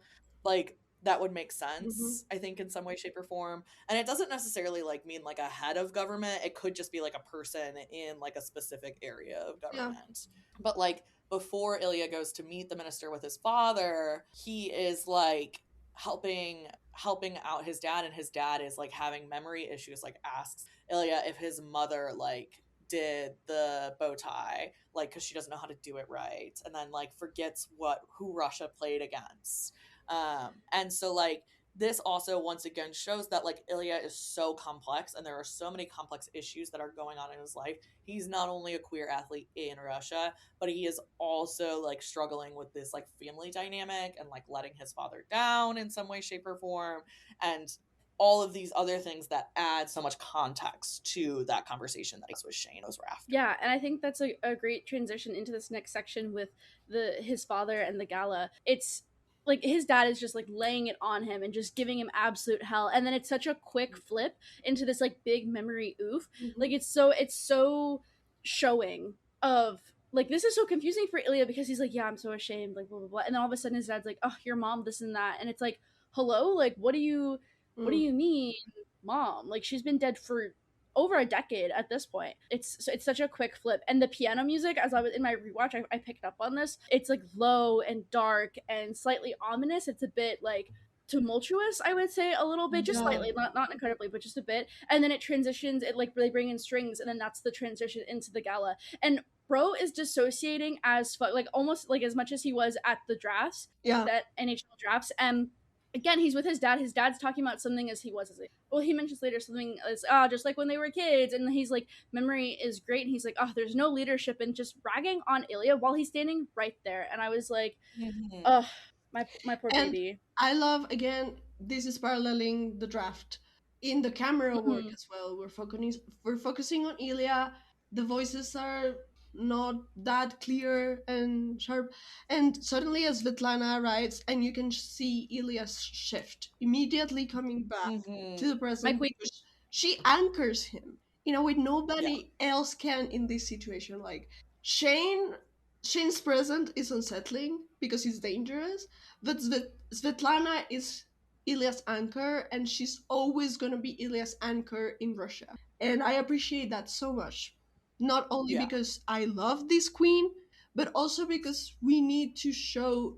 Like, I love when we get to see the friendships that keep queer Yeah. people safe, you know, like, and how women have shown up for queer men so many times in Oh, history. so much, so The much. way that, for me, Svetlana and the other women, and we're gonna have an episode on this eventually, the women of this show, how they represent this presence of both straight and especially queer women in protecting queer Mhm. men. Yeah, yeah, because I mean, yeah, we'll talk more about this, but I was just having this conversation with a colleague the other day. It just means, like, we were talking about how this show for a lot of women feels safe Hmm. because there is, like, no, like, scene or anything where, like, the woman is seen as, like, a problem, or she's, like, being forced to act emotionally for men or anything like that. They are just there, like the women in this show, especially when we see things like Elena in Yeah. episode 3 and Hunter, and then Rose later Hmm. on. Like, they are just safe spaces for the men. And it like draws me back to like how women were like caregivers, activists, leaders in like the AIDS Yeah. movements in like the 80s and 90s, how like they like had these conjoined efforts for equality between women's liberation and the rights movements in the 60s and 70s in America, and how women have been like safe spaces for gay men during like lavender marriages as Hmm. well. Yeah. And it just like a lot of people are like, do you think like the women are being erased in this show because they are like not, the points of like contact, and that safety is erasing them? But I think it just centers like the emotional efforts that women do, and like the effective care that they have, or that they complete, the effective labor that they complete, and it centers that in a different way. And Hmm. I think that's something that's really important about the show, and I think that's a reason why a lot of women are drawn to this show as well. And so I think that is like Svetlana, like she's never shown in like a bad light. Like, Yeah. it is never her fault that something happens, and she is just there as like a piece of support for Ilya. And I think that's really important when we're talking about representation of women in shows Hmm. like this. Yes, Yeah. they are supportive, but they receive acknowledgement for that Hmm. from the series. Yeah.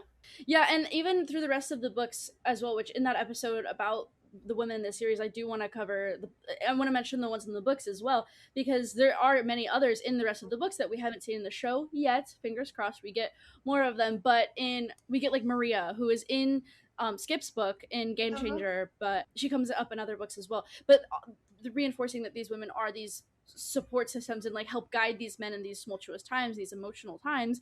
I think also partly because a lot of these women have been through similar situations of like Hmm. just dealing with emotionally unavailable men or that sort of stuff.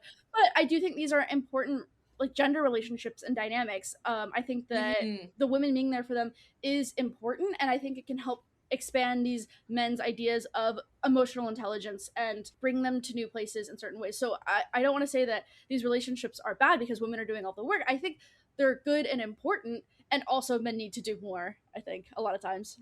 Yeah, and I think like this is something we'll probably discuss when we talk about the Rose episode with Shane, when she's kind of just like in the restaurant, and she's like talking to Shane, and she's like, does it feel different when you're with a man? It's not like she's not like forcing Shane to be out. She's just like giving him the space to Yeah. like talk about and like emotionally react to things. And I think that's really important. And I think, women are also drawn to this show because even though yes they are a little emotionally stunted, it shows that like men have like the ability to like, or men could be, like more open, more expecting, or more accepting, more emotional, and that's one of the things that like drives women to the show. And I think like ultimately like it's a deeply happy story, and there's a guarantee of the happily ever after, and like women are not guaranteed that Mm. most of the time, like are happily ever afters. I say are as if I'm a woman, which I'm not. Are happily ever afters are like intrinsically tied to like men and capital and everything. And like I think more and more women are seeing past that and developing kind of foundations for themselves to find happily ever afters in other spaces. And I think that's one of the things that Heated Rivalry really does well. Yeah. So that's a great transition into this next man that we meet is Sasha. He's flirty Mm. instantly. I think he's cocky and a little annoying. I don't know how No, much we want to same. talk about him, Yeah, but yeah, yeah, yeah. I So everybody, I have like so many thoughts about Sasha. Because I'm like, is Sasha a little toxic? yes. Like, is there like Ilya and Sasha's relationship? Is that like more toxic than I think like that has one, I think it has a lot of power dynamics like that are interesting in it because Sasha is not a hockey player specifically. Like I feel like Shane and Ilya are on a much more like level playing field. Like they're both hockey players, they're both queer. Like, you know, like they're Yeah. more level with one another. Whereas like Sasha kind of has something a little bit over Ilya where it's like, oh, I could tell my dad that you're gay. Like I could like throw you under the bus. I think there is a lot in romance novels this idea of like the tabooness of like fucking your coach's son or daughter and like the power dynamics that go into that as well. And so I think if there's any toxic relationships in Needed Rivalry, it's this one. Yeah, I'm so glad you brought up power dynamics because it's towards the end of the scene after Svetlana leaves, which I do want to talk about Svetlana. We'll go back to that in a second. But Sasha is so tall and imposing, like when he walks over to Ilya and he's just like leaning over Ilya and trying to make a pass on him. But I think that Ilya holds the power. I think that I think he just like the way he says just like no, doesn't talk to him, doesn't engage. I think that Sasha wants Ilya to engage, but the fact that Ilya doesn't, I think gives him a bit more power. And it was, yeah, I don't know. That was what I was getting. Like I also think that related to the toxicness, I think Ilya has shown, because by now I think he is aware or closer to aware of his feelings for Shane. And I think that illuminates to him how he can have a happy queer or closer to a happy queer relationship that he couldn't get with Sasha, who first of all, it's so forbidden in so many ways, but also I don't think Sasha is a good person. And so I think he has realized that he wants Shane, he loves Shane, and Sasha is just so irrelevant to him that he does not care about him at all. And so like Sasha tries to bite his lip and he does not kiss back. He's just like, I'm just here right now, you know? I think that's a little manipulation on Sasha's side Oh, for sure. yeah, he's trying to get Ilya's desire to act instead of his reason and his actual desires, you know, like he's trying to provoke him Mm-hmm. physically, so he lets go. And Ilya is not letting go. Like his whole body is like, Mm-hmm. mm-mm. Which, like, I think we could go back to Svetlana because I have a question. Is she setting them up? Because she thinks this is gonna cheer Ilya because it did feel like that, and it shocks me because she is so clever and she reads every single situation so well that it confuses me. I don't know if she's necessarily setting them up. I think she's aware of the stuff that's happened between Yeah. Ilya and Sasha. Like I think she's 100% aware of that because that girl misses nothing. Yeah. I think she is more trying to get Ilya out of a situation he doesn't want to be in, and Sasha just happens to be there. I think is more of like how I read into that scene because I think they are all friends, right? Yeah. And so like I think it's more of like, oh, like here, let's just all go hang out as friends and then kind of go from there. Because I think I think Svetlana does, like, I don't remember what her reason is or why she leaves. She says that she has But to I go to think, bed so she can look perfect for tomorrow. yeah, I think like that maybe is a little bit of like, she's like, she reads Ilya really well and she's like, maybe this might help. But I think Ilya is just so, I don't even think it's like, I think some of it, yes, is like I like Shane and this is like something that I want to pursue. But I think so much of it is like I cannot physically do this right now. Like I have too Yeah. much going on that like I just cannot handle this. Like Yeah. and real, babe, real. I also wanted to point out that the first time Shane and Ilya hook up, he talks about Ilya. Shane asks like, "Has he done this before?" and whatever. And Ilya's talking about how yes, with like his coach's son, which is Sasha, but he also is saying how he's into like the danger aspect, and he likes stuff like that makes him curious or like is a bit taboo, which is why he's also attracted to Shane, is because he is his purported rival, which is what makes him interesting and curious. And so I think that's related, but I think he's just fully lost that with Sasha. Like he's just not interested in the tabooness of Sasha now, because I think he has something to lose now. I think he actually could very well lose like his hockey standing and therefore his freedom and therefore Shane if he were to like what, even if it was like a random fling with Sasha. I think Ilya would not want to risk it. Yeah, no, for sure.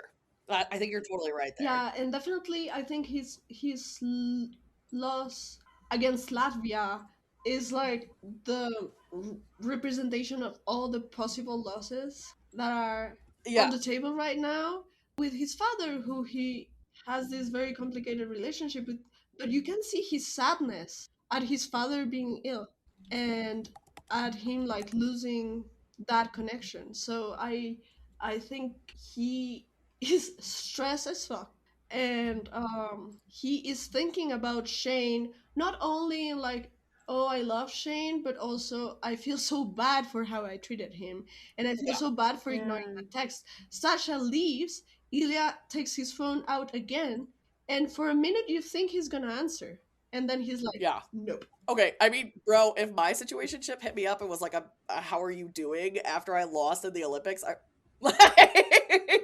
I would also not respond. But I think the Latvia part is important because like Latvia was a part of the USSR, and so like Yeah. to see your country lose to a country that you used to control, I think has like, I mean, we were talking about this like high context culture in our last episode, and like the idea of like preserving the face, and I think like the fact that Latvia beats Russia is like, it's an insult to the face, you know, like it's an insult to like this power that Russia is or was, and it shows that like this is even, it even goes deeper than just like Russia losing. Yeah. Going back to Svetlana, I have a couple thoughts. I think she might be setting them up because she feels the tension. And we talked about that. I think she might be setting them, but also she is just so smart. I think I was saying it in our heated rivalry Discord server, like kind of where we this whole podcast started, but I was saying she is so smart, one of the smartest people in the show, both emotionally and about hockey. I think she understands how Ilya's father's opinion doesn't matter because he would be an asshole regardless. Because he's like, she's trying to console him and be like, don't even worry about him. Like he's, even if you did like great, like he still would have found something to be a jerk about. And so I think that was like really like emotionally intelligent of her, because even if she isn't aware of the illness, she still like knows him. But also if she is aware of the illness, she could be like, just don't let it bother you kind of thing. She does this incredible team math, and the first time I watched it, I was so astounded the way she just like connected all of these dots and did the math. It's like that one gif of the like moving all of the, I don't know if it's from like Marvel series or what, but they're like moving all of the screens around and like all of that. She's doing Yeah, that yeah, right yeah. now, where she's saying all this like, oh well, the Admirals won't make it past Jersey and something, and then they won't get past Montreal, and you can take Montreal this year, and then in the West, like something San Francisco, and it's this whole incredible. She plays it out so well, and then she also says Chicago aren't what they used to be. Lauren, how did that make you feel? That okay, that made me so upset because Chicago literally won the Stanley Cup in 2013. Like she's like, "Oh, Chicago isn't what it used to be," and I was like, "Bitch, they won in 2013. Like, suck my dick." So funny. Like, No, I clocked that, and I was like, I bet Lauren's feeling attacked. It was so funny. I literally felt so attacked. Don't say anything about my keep my city's name out of your fucking mouth. Shut the fuck up about Chicago. I was like, I wonder if they wrote that like later on after the Blackhawks had been like regularly bad, but we get a timeline moment. Spring 2014, Montreal at Hayden's home while watching the finale of the Cup. Dan and Phil are still in the closet at this moment, by the way. One Direction is about to go on their Where Are We tour. The movie Pride is about to come out, which if you haven't seen it, you must. It is a fantastic movie, and low-key, I think we should reference it later. Take Me to Amanda, Church by Hosier. wait, What? we need to stop and sing. Every woman is a There's a lesbian at lesbian heart. at heart. Yeah. I was literally thinking about that when we were talking about women supporting the AIDS crisis. I was like, oh my god, in Pride with the Uh-huh. people, like the coal miners supporting the gays. Take Me to Church by Hosier is at its peak with his video regarding Russia, which came out in 2013 and is the opening track of the album that came out in September of 2014. So there's some history for you. Oh, I love Hoser. Same. Hosier? That was when I like first started listening to him. It was Same. somebody told me the other day, they were like, I didn't start listening to him because I thought he was just like another white man. And I was like, no, that's like the white man. Excuse me. Perdón. Excuse you? Hello? That is the white man. Shut up. Hosier will never empty netters, you know, like. So we're at Hayden's house. We get ginger ale, which of course a staple, our regular. The wine when he first walks in is so funny to me. It cracked me up so bad. Where he's like, "I brought wine," and Hayden, bless her, I forget her name. She's like, "What do I do with that?" Like they're just to me, this just shows that they are so young because they don't know what to do about wine. Like to me, like it's when you're like a bit older, you like bring wine to like a dinner party and it's just like a friendly thing. And he's like, "I don't know, my mom told me to do it." I'm like, "Yeah, would say that," but of course they're like in their early to mid 20s. They're like, it's. What do I do with a bottle of wine? LOL. Yeah, because this is 2014. So he's like, I mean, and is Canada the drinking age 18? I Yeah. think so. Yes. Yeah. So I mean, but Shane doesn't drink. So like, Exactly. that's like when my mom tells me that like anytime you go to somebody's house for the first time, you have to bring a gift. I like this scene because you get like a little bit of like hockey superstition, which is the playoff beards. So it's like it's not like it's like an unspoken rule that you like grow a beard until you are kicked out of the playoffs, and it's always really funny to see like the little rookie babies try to grow playoff beards because they're really bad. Very famously, Patrick Kane of the Chicago Blackhawks can't grow a playoff beard, but he grew a playoff mullet. Like he would grow his hair out for the playoffs because he couldn't grow a beard. And you can like maintain the beard so it doesn't get like scraggly or out of control, but some people even say like maintaining it is a problem. So yeah, it's always a fun time to see them all look like, as Kip says, like hot sexy lumberjacks at the end of this season. But some of them have horrible beards and should just grow their hair out. Yes, this is referenced in a lot of the other books. Yeah, this is also like it like shows you like how brutal the playoffs get. Like Hayden's got like a head injury because he's got like you could tell he's got like black eyes, or he's got the like when you get a head injury, it like rushes and it gives you raccoon eyes. JJ's got an arm in a cast. There's a guy in a wheelchair. And they're like so beat up and nobody like talks about it at all. But the playoffs are brutal. Like up to 6 weeks, you could play, like, on the low end, if you go all 4 rounds, you would play 16 games, because that's on the low end. You need to get best of 7, so you have to win 4 games at least. But on the high end, you could play, like, 28 additional games. Gross. Yeah, and it's like a brutal thing because you have to travel between it. And so, like, what's been really bad is like the Florida Panthers and the Edmonton Oilers, they've been in the Stanley Cup finals 2 years in a row. And the Florida Panthers have won twice, but there are no direct flights between Edmonton and Sunrise, Florida. And so they have like brutal travel days that they have to like very quickly turn around and then play games. And like at this point in the season, everybody is like has lost like all of the weight that they've like gained over the entire season, so they're all like skinny as fuck. They can't keep their like calories like high enough for them to like gain muscle or anything, so they're skinny. They look like they're just like bedraggled. They all have like dark circles. They're stressed out. They've all got these hideous fucking beards. And then everybody is like injured. Like very famously, Matthew Tkachuk, who we hate the Tkachuk brothers, but he like literally tore his adductor like clean off the bone basically and paid through the Stanley Cup finals. And like it was such a big injury that he just got back right now in the NHL when the season started back in October. Damn. Because his injury was so bad from the playoffs. So, yeah, they are like barely pieced together. You always get like the news reports after the playoffs happen, how everybody's like, yeah, I like my arm was hanging out of its socket, like I played with a broken wrist, like all of this stuff, because they just want to win the cup so bad. Yeah, I know this will be referenced later, where I think Ilya has like slightly bruised ribs or something, and he's playing a specific way. We'll bring that back up then. I also wanted to say that, but we get the little hints that both of them are captains now, which I don't know that we got earlier.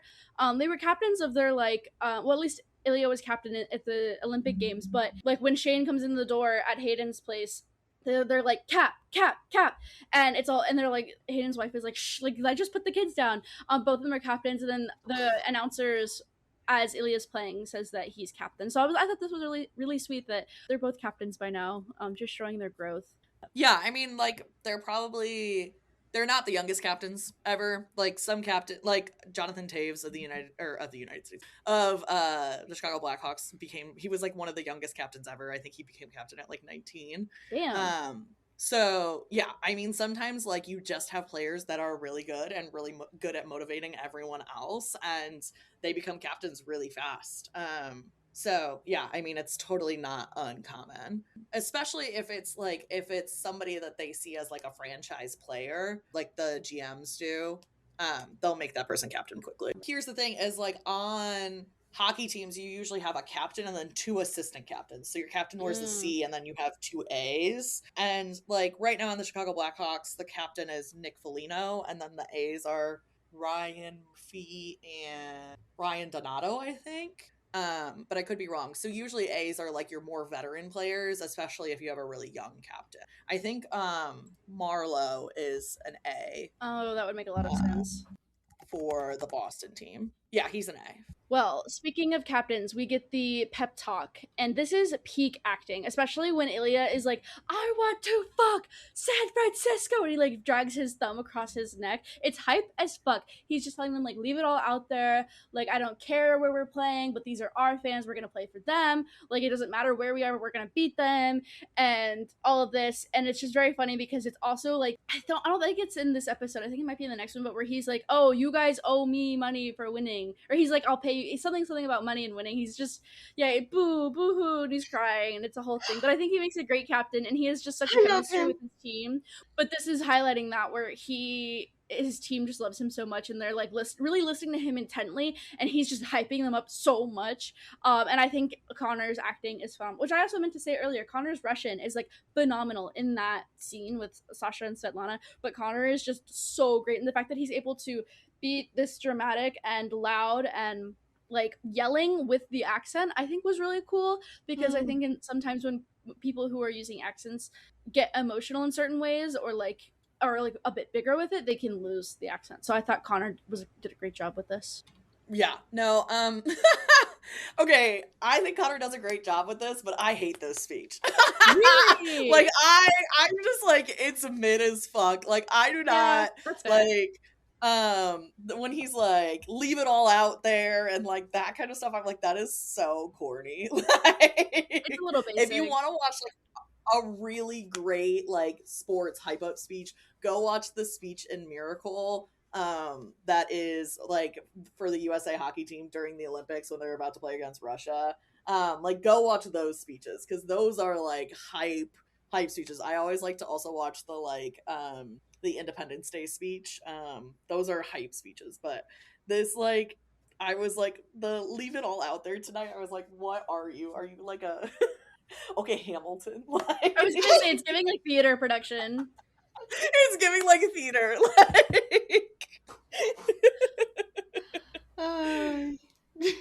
That's okay, but it gets the job done, and they end up winning. And we're back in Shane's room with his team, and as it's obvious who wins, the rest of the Metros all get up and are like, well, start to grow, like whatever, all injured and stuff. But we zoom into Shane's face, and there's nothing but Ilya and Shane in that moment. And also on the couch, they're like, well, Shane hates him the most, and I was like, right, Shane hates him the most. But he tears up, and he's so proud of Ilya for winning, and I love him so bad. He goes, for you, mama! And it's so sweet. It's so good. It's so good. Which people keep misunderstanding what Ilya is saying, and it's like, he's very obviously saying for you, mama. Yeah, which is so touching. Like, my little baby, he did it. He did it. Shane, and like, Hudson's acting in this, like his little chin wobble. The face acting, he is amazing at that. Hudson Williams, face acting, just I'm gonna amazing. cry thinking about it. I've been talking so much about face acting because this week was the finale of Percy Jackson, and Jack was like giving it all with his single eye. Yeah. So yes. Okay, so summer 2014, we're back in Vegas. And some highlights of this time of our history: Luxembourg and Croatia get laws in favor of same sex partnership, and Obama signs an executive order banning sex and gender discrimination for companies receiving federal funding. Hell yeah. Hell yeah. What were you doing in summer of 2014? It was my first, like, I just finished my first semester of college. Yeah, same. Yeah, it was a great time. I was thriving. I had my future like ahead of me, you know? No, exactly. Exactly. No, it was also my first summer after college. I had just finished my first semester. I think I spent like way too much goddamn time working as a server that summer, bartender. Mm, What a time to be alive. And right? that was also like the height of me starting to like figure out like things about, because I was taking like all these educational like pedagogy classes and like psychology classes, and so I was learning about like anti-blackness and racism and like in like ways that I still contextualize now as like a professor. And so that was like, I think, really formative time for me. I mean, it was also like a little bit after Gamergate, so like this was, you know, like feminism was launching itself into my life like at full speed. Same. So it was a time to be alive for sure. So I love this scene of the MLH awards. I love the parallels that we've just recently gotten with the Golden Globes and them presenting. Yeah. I think both in the MLH awards and at the Golden Globes, we get this like they did the best with what they could during like with what they were given. Like, I didn't watch because it. you didn't watch the Golden Globe one? No, I just didn't. I don't. It wasn't a thing. Yeah. Yeah, so I mean, I've been talking about this a lot on social media, especially on Threads, but like Hollywood doesn't know what to do with them. Like, doesn't know what to do with heated rivalry. Like, and this is, I mean, this plays into like conversations about like art and aesthetics, and like what is valuable as art to the masses and who dictates what is valuable as art. Like, this goes back to like conversations of like Marxism and like Marxist like theorizations of who like tells us what art is valuable and stuff. And of course Hollywood and an institution like the Golden Globes do not think that heated rivalry is like high art. They don't think that like romance novels are high art. They view this as kind of like very low, like acceptable for the masses. And so like when they were on the carpet and Gayle King was like talking to Hudson, and it was like everybody last night was like, they're coming. Like, they're not talking about the people that were attending the Golden Globes. They're talking about like the, you know, like other influencers that were at those parties, the hair and makeup artists and all of the like entourages that went with celebrities to those parties. They're not talking about like Steven Spielberg watching heated rivalry or like any of like high artists that we view as like people who deserve to get Oscars and Emmys and Golden Globes. And so Hollywood didn't know what to do with them. They were probably, the person who was probably writing this was very on a time crunch writing this Golden Globe skit for them. And so they tried to make it funny, but they probably haven't seen it because they've been working on the Golden Globes for this long. Like, so Connor and Hudson did the best with what they had and like what they were given and what they were told to say, but it like calls into like a lot of conversations about like what is art and what are aesthetics of art that I think are important to analyze. Yeah, I also think HUDCON or like anything from Heated Rivalry, I don't know if everyone knows this, but they weren't eligible for a lot of awards because it's produced in Canada and a lot of the Hollywood stuff is American, and so that was just like really sad. But I'm glad they can be included where they are. Which also, shout out, I don't think we've mentioned yet, it was just announced like the other day that they're going to be the torchbearers at the actual Olympics, and that's going to be really cool. We're going to have to talk about that. That's so cute. Yeah, but also the selfie bit in this episode, it fries me so bad. They are hockey players. They are not for the stage. They're like acting on acting, if that makes sense. Yes! Like, and the inception, it just killed me so bad because I was like, they're so funny and they're like little like stilted, obviously reading from a teleprompter, like whole thing, but they're just so like exactly what Lauren I think was saying in another episode of like hockey players hate talking to the media. They're not for like cameras and stuff. They kill me. They did such a great job at bad acting. I loved it. The hand going down the back is criminal. Criminal. Criminal. Then we go to the bathroom, right? And Yeah. Danny Mota, who is a YouTuber who reacts to stuff. I love his reactions of Epic, the musical. And he started reacting to Hit That Rivalry recently. And he pointed out the amount of mirrors that we get. And again, we have mirrors here. First of all, and I want to echo this from the Puck crew, how do they film scenes with mirrors? I was also wondering this. I need to know because there's a lot of mirrors. Like we have the mirror at the gym. The first time they go like they're at the gym at the hotel. We have mirrors during this very like Sasha, Svetlana, and Ilya's conversation. We have the mirror now in this filthy bathroom. So first of all, I need to know. So please, if anyone knows, we need this explanation. Both us and the Puck crew need to know. But also, what is it about?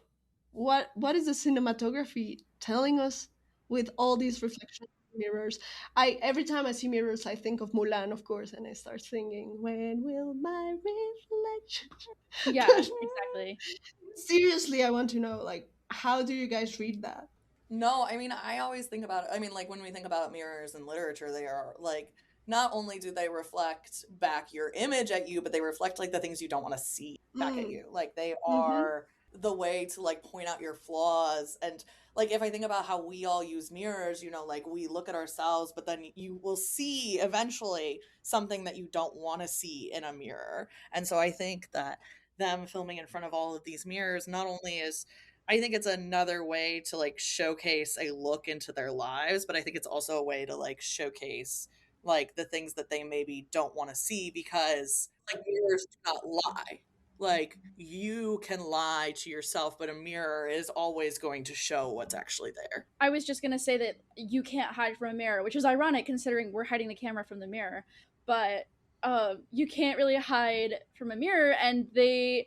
I was also thinking about this analysis in terms of Percy Jackson's Sea of Monsters, with like Circe's Island and also Polyphemus's Cave, of like what mirrors as like a distraction or as like a manipulation tool, and a lot of different ways of showing like wanting their character to look at themselves instead of looking at what's around them or looking at their surroundings.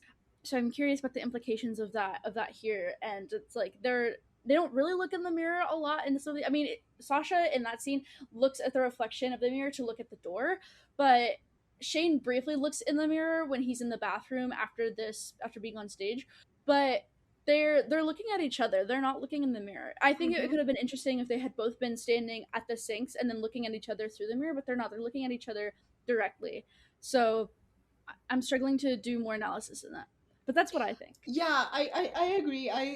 We could track this because I don't remember if we keep getting this amount of mirrors in the next episodes. But that was something I hadn't noticed until I saw Danimota's reaction to the first and second episode. And he was like going on about like a huge analysis, and I was like, maybe this is like English teacher blue curtains Catcher in the Rye meme. Oh my god. The green light and yeah. I love Danny Mota. I'm not making fun of him, but that's the vibe it was giving. So I really wanted us to try and figure it out as well. I don't get this scene. Like I mean, Really? I'm like, am I autistic? Yes. Yes. For me, it's taken a few watches to understand. Like, I got it immediately. I've watched it like 10 times at this point and I still don't fucking get it. Like I'm like, what is the like, why is he like comes in, and I guess I get it because like Ilya only knows how to interact with Shane. Like, okay, because I feel like this scene is like a flip of the Vegas scene maybe at the end of the first episode, where Ilya's like, here's my emotions. Shane's like, I don't know what to do with those. And then Ilya's like, okay, well, I'll take them back. And then I'm going to switch this into sex. And I feel like then this scene is like the opposite of it, where Shane's like, here's my emotions. And Ilya's like, well, I don't want those because you don't want my emotions. So I'm going to turn this into sex. And then Shane's like, okay, then I'm also going to go about sex. But But Shane does want his emotions. Yeah, but Ilya doesn't know that. So I do get it. tell me. I do get it.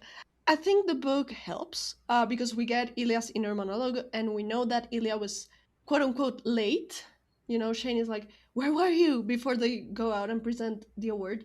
Because he saw Shane and freaked out and went to the bathroom to have a full, like, gay crisis, you know?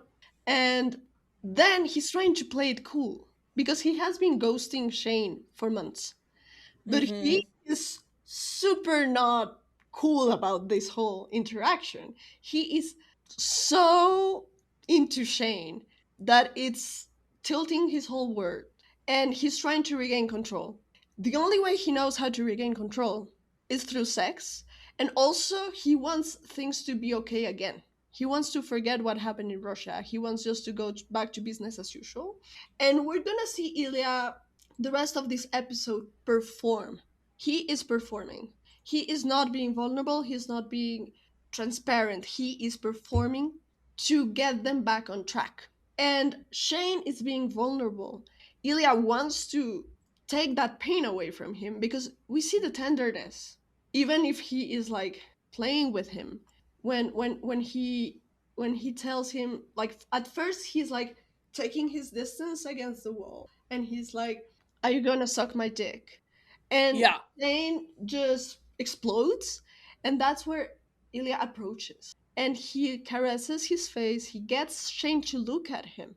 And the thing is that inside, Ilya is struggling with wanting to just melt because this man is gorgeous and he loves him so much. But he knows that's not possible. So, but he knows that now that they are in the US, sex is back on the table. He wants to forget everything that happened. So he takes Shane's face, and once Shane falls again into the game and is like, please suck my dick. Because he just wants, like, I think I think it's not the possibility to have sex again. What gets Shane is not like lost. Is the tenderness which that Ilya's transmitting through gestures and the hand caress in his face. And he's like, yes, I also want to go back to how things were. I also want to forget that we had this interaction that was so hurtful. And I don't want to be in pain anymore. And so Ilya then does the Alex from Red, White, and Royal Blue thing of, no, you're gonna wait, and then we're gonna have fun, blah, blah, blah. And this is as much as they can give each other at this point.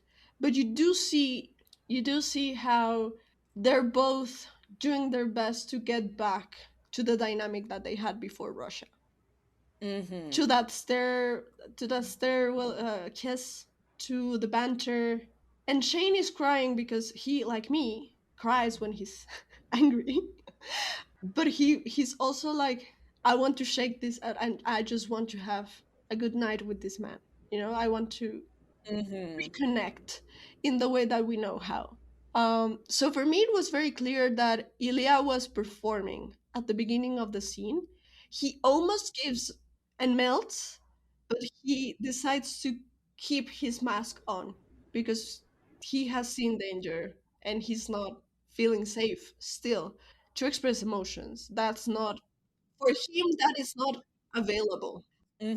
So I think what is confusing about the scene is the words coming out of people's mouth. Yes, that's what I'm confused about. But what is grounding for me and very clear, please let's celebrate that I'm about to say that what is clear for me is nonverbal language. This is huge. Um, for me, is the hand gestures and the eyes and the body language that is actually telling us what's up. And I understood it thanks to the book.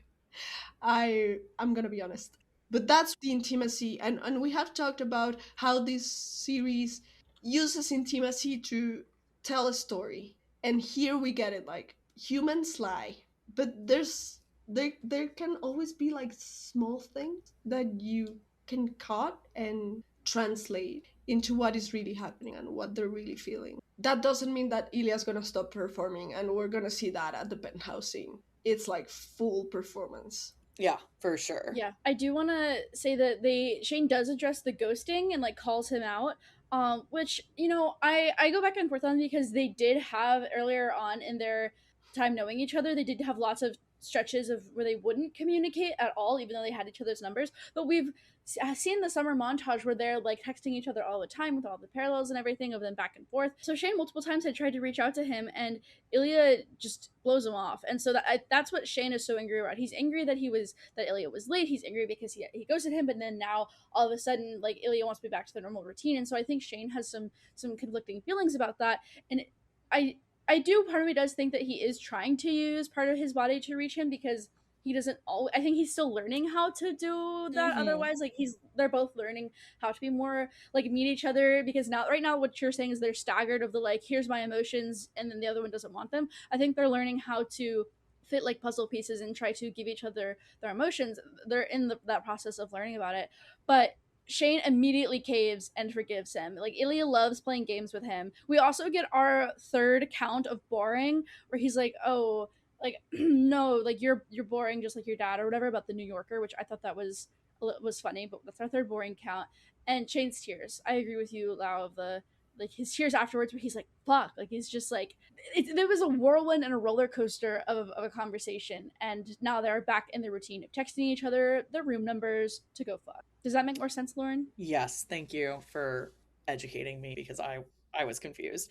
I think also, like, to add to this conversation is, I think Shane's autism, or like him being on the spectrum, like, plays a lot into both this scene and the next scene, where Shane, I believe, is like very, very comfortable in like the submissive role in when he has sex with Ilya, because it is like very explicit. Like, if we think about BDSM and Ilya fulfilling more of like a dominant role, he's like explicitly telling Shane what to do.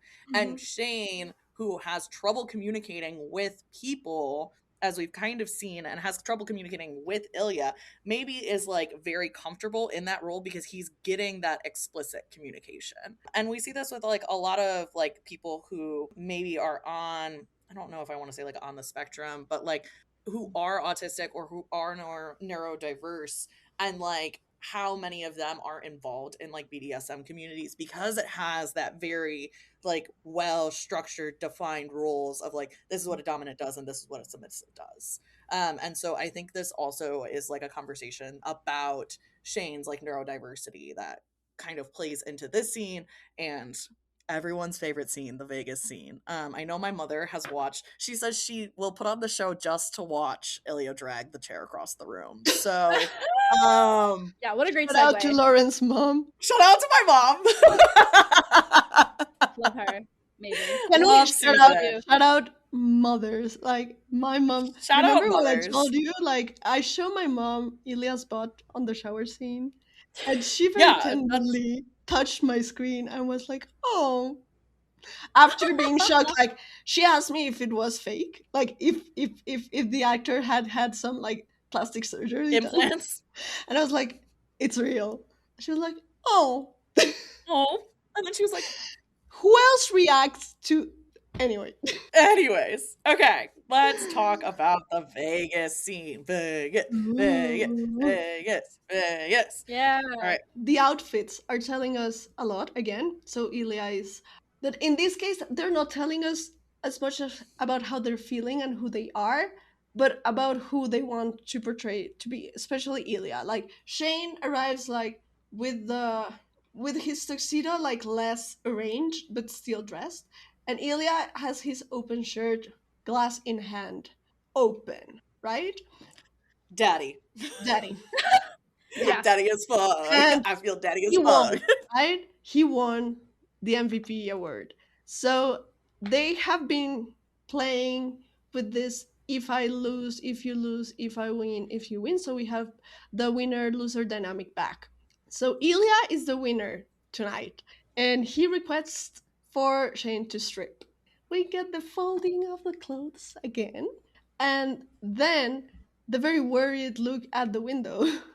So Ilya then does what Lauren's mother is obsessed about and drags the chair to the bedroom. Also, to clarify, she's not the only one obsessed with that. I am I know, also obsessed I with know, that. no, Like I that Yeah. is that is so like I don't care if anyone hears what I am doing right now. Like I am going to fuck this man through the mattress, through the floor. I don't care who knows. Like it is so like daddy dom. It's like the hottest thing I've ever seen. Like that alone, the chair drag. Yeah, Amazing. What was in the water that day of filming? I don't. Okay, I'm so glad you brought up filming because I wanted to say this is one of the first scenes that they filmed, if not the first. It's the And first intimacy scene okay, without right, killing. right. Yeah. Yeah, I forgot about that. I wasn't totally confident, but I feel like I either read or heard in an interview Hudson said he wasn't as built out yet as he later became, and he was like a little bit like upset because this is where his body's like most shown or something like that, or you can see his butt. I don't know, there was something about his body. He was like, we didn't film as much of my body like later on, where, even though I was like, or I think it's about the ass comment where they're saying Connor has such a great ass, but Hudson's like, no, I have a similar ass, but my ass isn't shown much beyond this scene, which is they filmed early on, so he wasn't as built out yet. Yeah, he didn't have those 9 pounds of clappable material yet. He didn't have the whole bakery built yet. Not yet. Yeah. What? Like, okay, there's so much that I love in this scene. The like Ilya putting on a show, like doing the dragging of the chair. Like, even though he wants Shane to put on a show, he is also very much like Yes. acting and performing. I love when Shane's like, well, like, give me some of the vodka. And Ilya's like, no, that's your reward for after. Like, that to me is like, no, I want you sober for this. Like, I want you, Yeah. like, in this, like, so much. Also, Shane has no socks in this. Yeah, exactly. Because past sex scenes, socks on all the time. This time, no socks. And he was still in his boxer briefs until Ilya rage baits him with the Stanley Cup. Yes. And then we get the asshole comment, so for your count, Amanda. And Ilya receives Shane's boxers like in the face. So we are also having this kind of like who wins the I don't give a fuck game. Yeah. And they're both competing against each other Mhm. to see Yeah. who Who caves gives first. less of a fuck? Uh-huh. And I love it because he's so sexy. It's like amazing foreplay. Yeah. Yeah. Oh my god. But then as soon as Shane throws the underwear, Ilya, the switch up is nuts because he's like laughing about the cup. He's teasing him. And then he gets hit with the underwear to his chest and he's like, you can see the change where he like switches into, he's like, oh no, I'm gonna fuck you now. Like it's nuts. And also, music intensifies. We get the infamous arch. The arch, my beloved. Oh, Yeah. the arch. The is it Peter or Peter squared? I don't know. The artist for this scene, this song is actually called Inferno on the album, and then when Shane escapes, it's called Fire Escape, which I think is perfect, like Wow. like storytelling with this music. So yeah, this scene is it's like literally like ingrained in my memory. Like it's my Roman Empire. Yes. When he stands up and he shrugs out of the shirt with like one arm. Did Bro. you also thought that he was gonna smell Shane's underwear? Yeah. Yes, no, I absolutely if this was like day 2 or 3 and they had done a different intimate scene first, he would have smelled the underwear. He would have smelled Connor would have ad-libbed that, yeah. 100%. Yeah. I just wanted to make sure I wasn't the only one. We have all these like we have the I need say it, I need you, and then the infamous arch. That one got me. Yeah, and I need you, that part got me. Got me. While fingering himself, he's open. He's like He's literally open. Yeah. His boy who in every single former scene has been like tense, you know? And suddenly he's like spreading those legs and those cheeks, opening himself up and saying out loud, I need you. And then crawling, begging. Crawling to nuzzle. Oh my god, I Yeah, can't. I can't. The, yeah, yeah. like, oh, girl, I've done it. I've done it. It's like, because I think of this as like one of their least intimate sex scenes. Uh-huh. Like, I agree. I feel like there is a lot of distance, like physically, emotionally in Mm-hmm. this, but like Yeah. that moment, like Shane's still trying to make that connection, like be that intimate. I was like, I love you. Everything about you is wonderful. Yeah, and we cut that intimacy out with the fade to black. The no sound, no music. We don't get the moans that we usually get. We don't get music. Yeah. We just get movement. Very aggressive movement. Very distant. Like, Ilya tends to put his hand on Shane's face to, like, crash him on the bed. But this time it does feel like he's pushing him away as Yeah. he's fucking him. But like their positioning, yeah, Uh-huh. absolutely. They're like not facing Mhm. each other. Like Mm-hmm. they're so distant in this moment. Like even though he's inside of him, they're Yeah, distant. yeah. And then we have the awkward bird smoking and drinking in bed. Yeah, Shane gets his promised vodka, but no shower means they have to talk. I was remembering our episode before of like, oh, why does Ilya always shower or whatever? And he doesn't shower this time, so they have to talk. And no banter, no connecting. Shane wants a do-over from the Las Vegas convo regarding Russia because at this point he's a little less naive. He knows a bit of what Ilya is facing. Um, at this point, it's not a question for Ilya to go back or not. And this was an interesting parallel to the Olympics where Ilya is like he's so wrapped up in it all, and he's like Shane asks if he's going back. He's like, "Of course I'm going back." But even though we just saw Ilya go through all of these hardships, but that's his home, that's his family, whether he likes it or not, and so it's not even a question. He doesn't open up to Shane, even though he doesn't like it's so. Even though they're safe and in the U.S. and everything, Ilya still does not open up. And it's a very different post fuck vibe compared to their last time. The music's more apprehensive. Mm. Like last time they fucked, they got the passionate kiss versus no kiss. And in our previous sex discussions, we've talked about who's naked and who isn't, and Ilya is left me this time. Yeah, and I think Ilya comes out of this scene, like, I think, like, a little more vulnerable. Yeah. Because, like, something I'm always looking at with Ilya is, like, how does he, like, move his body in relation to, like, traumatic, like, discussing traumatic things? Like, this boy needs somatic therapy so bad because, he, like, Oh yeah. the body is, like, keeping the score of the trauma. So, like, the way that he, like, is crying, like, after they have sex. Because he, like, rubs his eye in, like, a very specific way. And, like, he is, like you just like watch how he like is reacting to these kinds of questions that Shane has and how his body reacts to this. And so like this is something that is so like it's something that I always think about when I watch like Connor's story and when I watch Ilya and responding to things is like how does he respond with his body and how is his body like keeping that trauma. And I think him returning to Russia is not even like at this point like because we've learned so much about like him and his culture in this episode. I think it's not even so much of like, oh, I have to go back to like Russia's my home, but it's like it's I have to go back because I cannot trust my brother to care for my father, Mm. and like I need to go make sure that he gets the care that he needs. Yeah. And so I mean, this is kind of something that I was talking about in therapy this week with my therapist about like Catholic guilt and how I know Lau is laughing at me right now, but like I'm laughing how at both of us. Don't worry. at both of us, like Yeah. how Catholics like put ourselves through like really traumatic things, even if it doesn't like, even if it is beyond our boundaries, it is like something that we don't want to like go through, something that we like need to get rid of because we like feel that we have to be like martyred for our sins, that we have to like atone for our Mm-hmm. sins. And I feel very much that this is what like Ilya is going through in this moment. Like I face it with like thinking about like political stuff and etc. Like thinking about my like atoning for sins via like sacrificing myself for the cause, which is crazy. Mm-hmm. But like Ilya is like thinking about it in like almost like I have to like sacrifice my like want and my desire to be with this man because I have to atone for the sins of like leaving my parents behind or leaving my father behind or whatever. Yeah, and you, Yeah.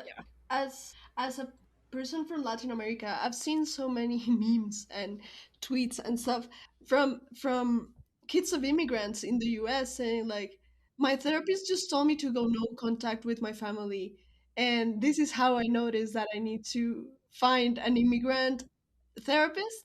And I'm like, it's not Mm-hmm. that the therapist is wrong, right? But you need a certain amount of cultural understanding of someone's culture before you tell them how to react to their family's abuse. Uh-huh. Because Exactly. there's a lot of guilt and responsibility in a lot of cultures that are so family centered. I'm talking about Latin Mm-hmm. America right now, but I've seen this meme with Indian people as well. Like, Yes. you don't just go no contact with family. That takes ages, because you then have like aunts, uncles, grandmas calling you, trying to convince you to go back to the abusive family member. You get Mm-hmm. your own guilt because you were brought up in a place that focused on community, and you never break that. That is not okay. Abuse is okay, breaking the family is not. And I'm not saying that's good. I'm just saying that is how culturally we end up sometimes trapped in family situations, because breaking out of them is not as easy as for other people that have grown up in cultures where the individual is so important. When Mm-hmm. you protect yourself before protecting others, and both have their issues, right? Uh, Right, for sure. but yeah, the Catholic guilt, the never being able to feel okay when putting yourself first, because that's not how you were raised. So Mm-hmm.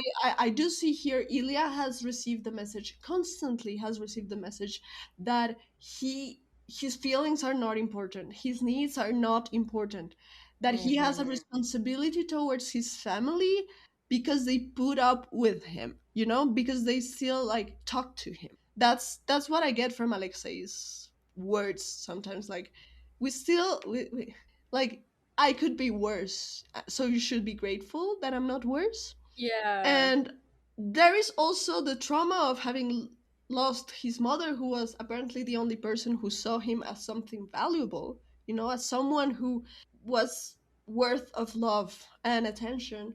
And then being like, okay, but the only way to stay connected to my mom is to stay in Russia and stay with my family. So there's a lot of there.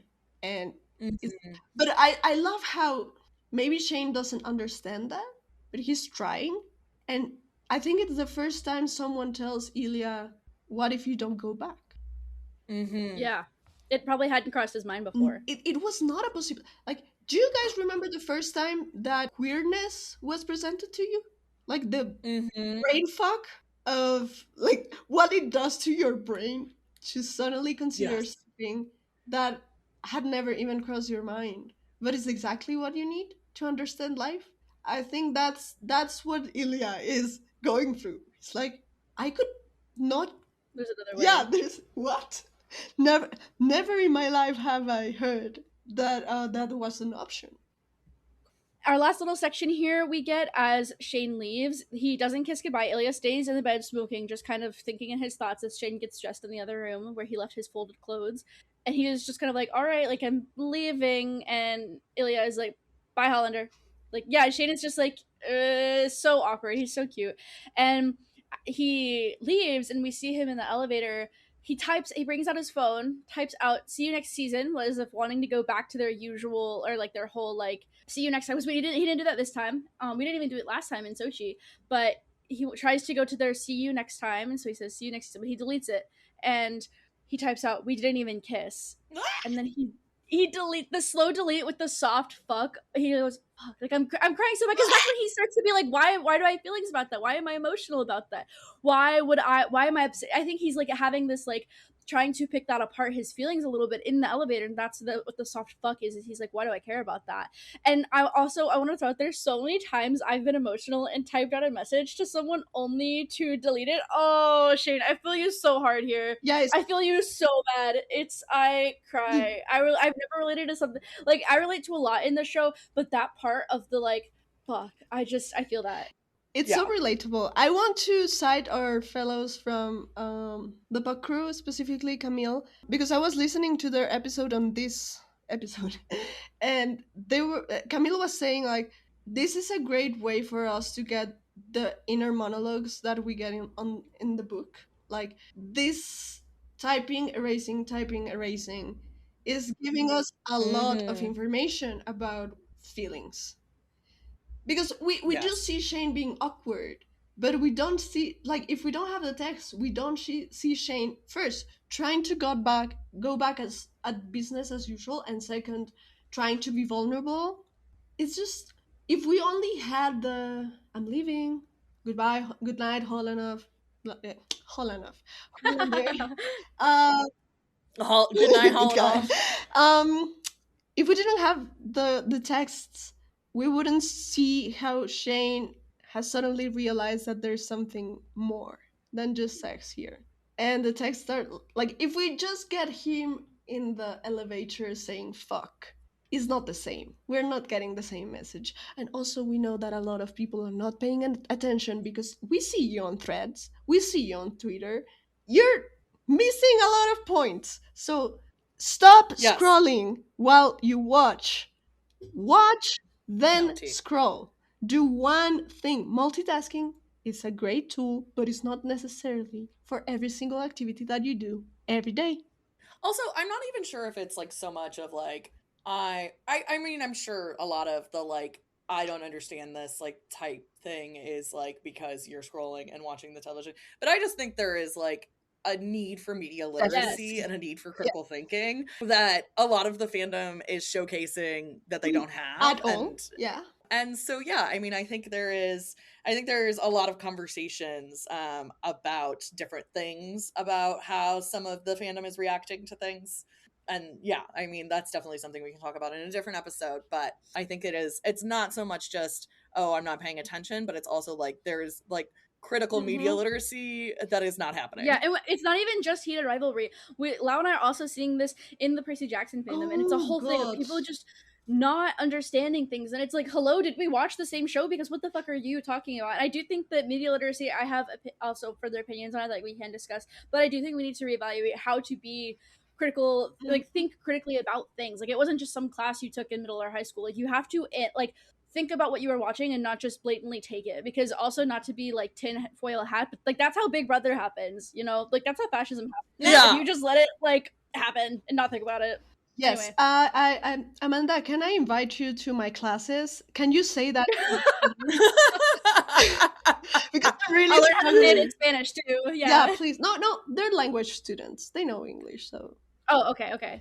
Okay, so now we are going to move on to our fan mail section as we love to. Remember, if you want to send in voice memos, voicemails, or any like text, we can also read it out loud. You can do so on any of our socials. You can send it to our email at srspod@protonmail.com. And we're looking for you to kind of talk about anything. It could be more critical ideas, but it also could be just you literally screaming into a hot mic.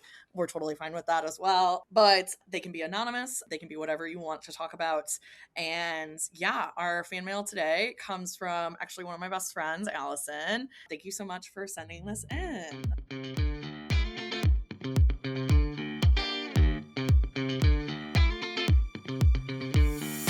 Hey, SRS podcast. I want to share a theory that I have with you guys. There was chatter in the fandom about who fell in love first and when.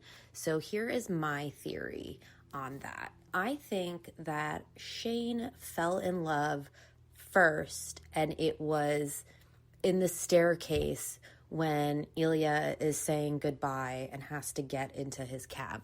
They have that really sweet, adorable little kiss, and the look on Shane's face just screams to me love. I feel as though Ilya does sort of have feelings of at least like this is more than just a hookup, and he uses things to distract from that, like the shower, when they're in Russia. Like He says, go away, we're not anything.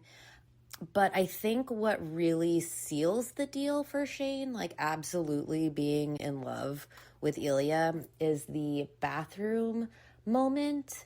And wow, genetic.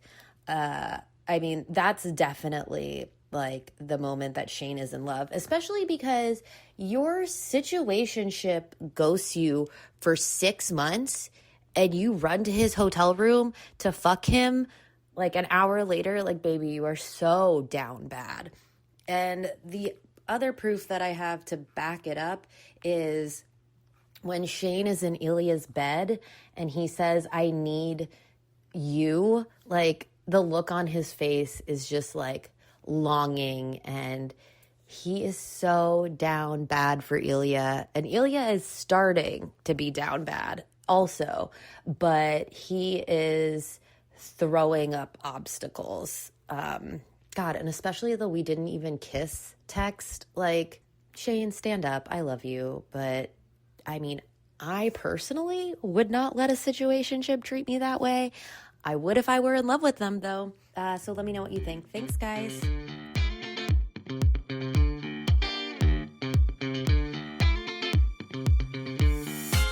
First of all, and this is always a point of the contention of who fell first. And I am definitely a part of the like Ilya fell first. Same. Like contention, but Allison, you make really good points here. Yeah. Like I think this episode, I think we get a lot of growth from Shane, and I think we see him kind of have more of those emotions towards Ilya. Like also, I mean, they've been fucking for like how long now? And also, I think there is something of like, you know, Shane and Ilya, yes, they've hooked up for, but I think like having sex, like penetrative sex, is a lot more intimate in some ways than maybe just giving one another like blowjobs or whatever they've been doing before.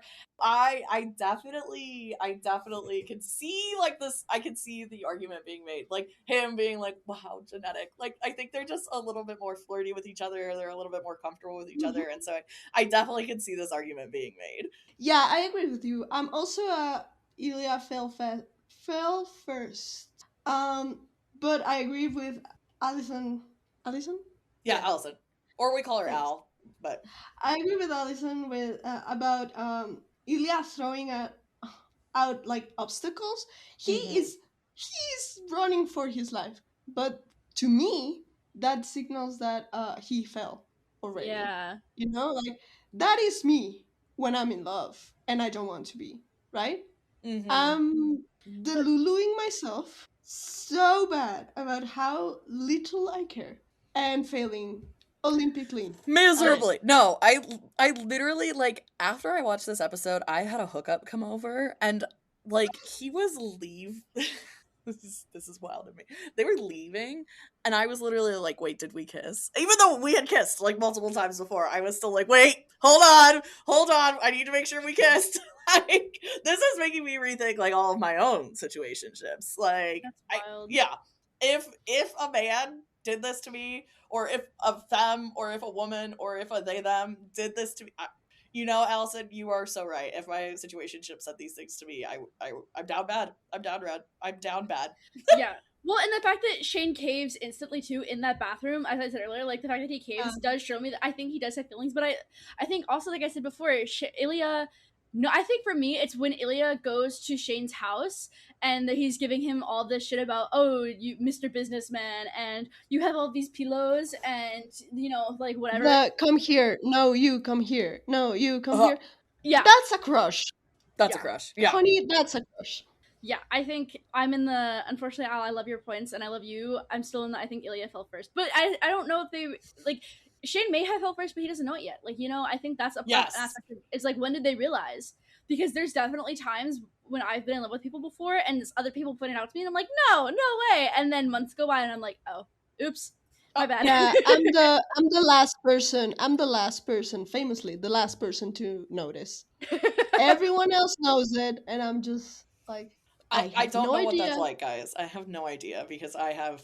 It's pain and torture is what it is. a Pisces moon, Yes. and she doesn't let me rest. She does not let me rest. I like part of this conversation of like who fell first is not only just the who fell first, but who fell harder. And I think Ilya fell first, but I think Shane fell harder.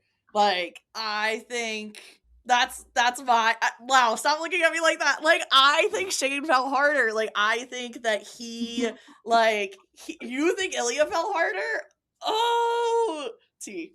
I don't know if I can know, because you say that and I'm like, Ilya is so down. Like Ilya sixth episode, Ilya fourth episode.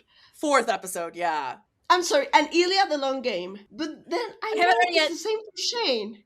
It's the same for Shane. Well, okay, so this is what I'm saying is like I don't really know who fell harder.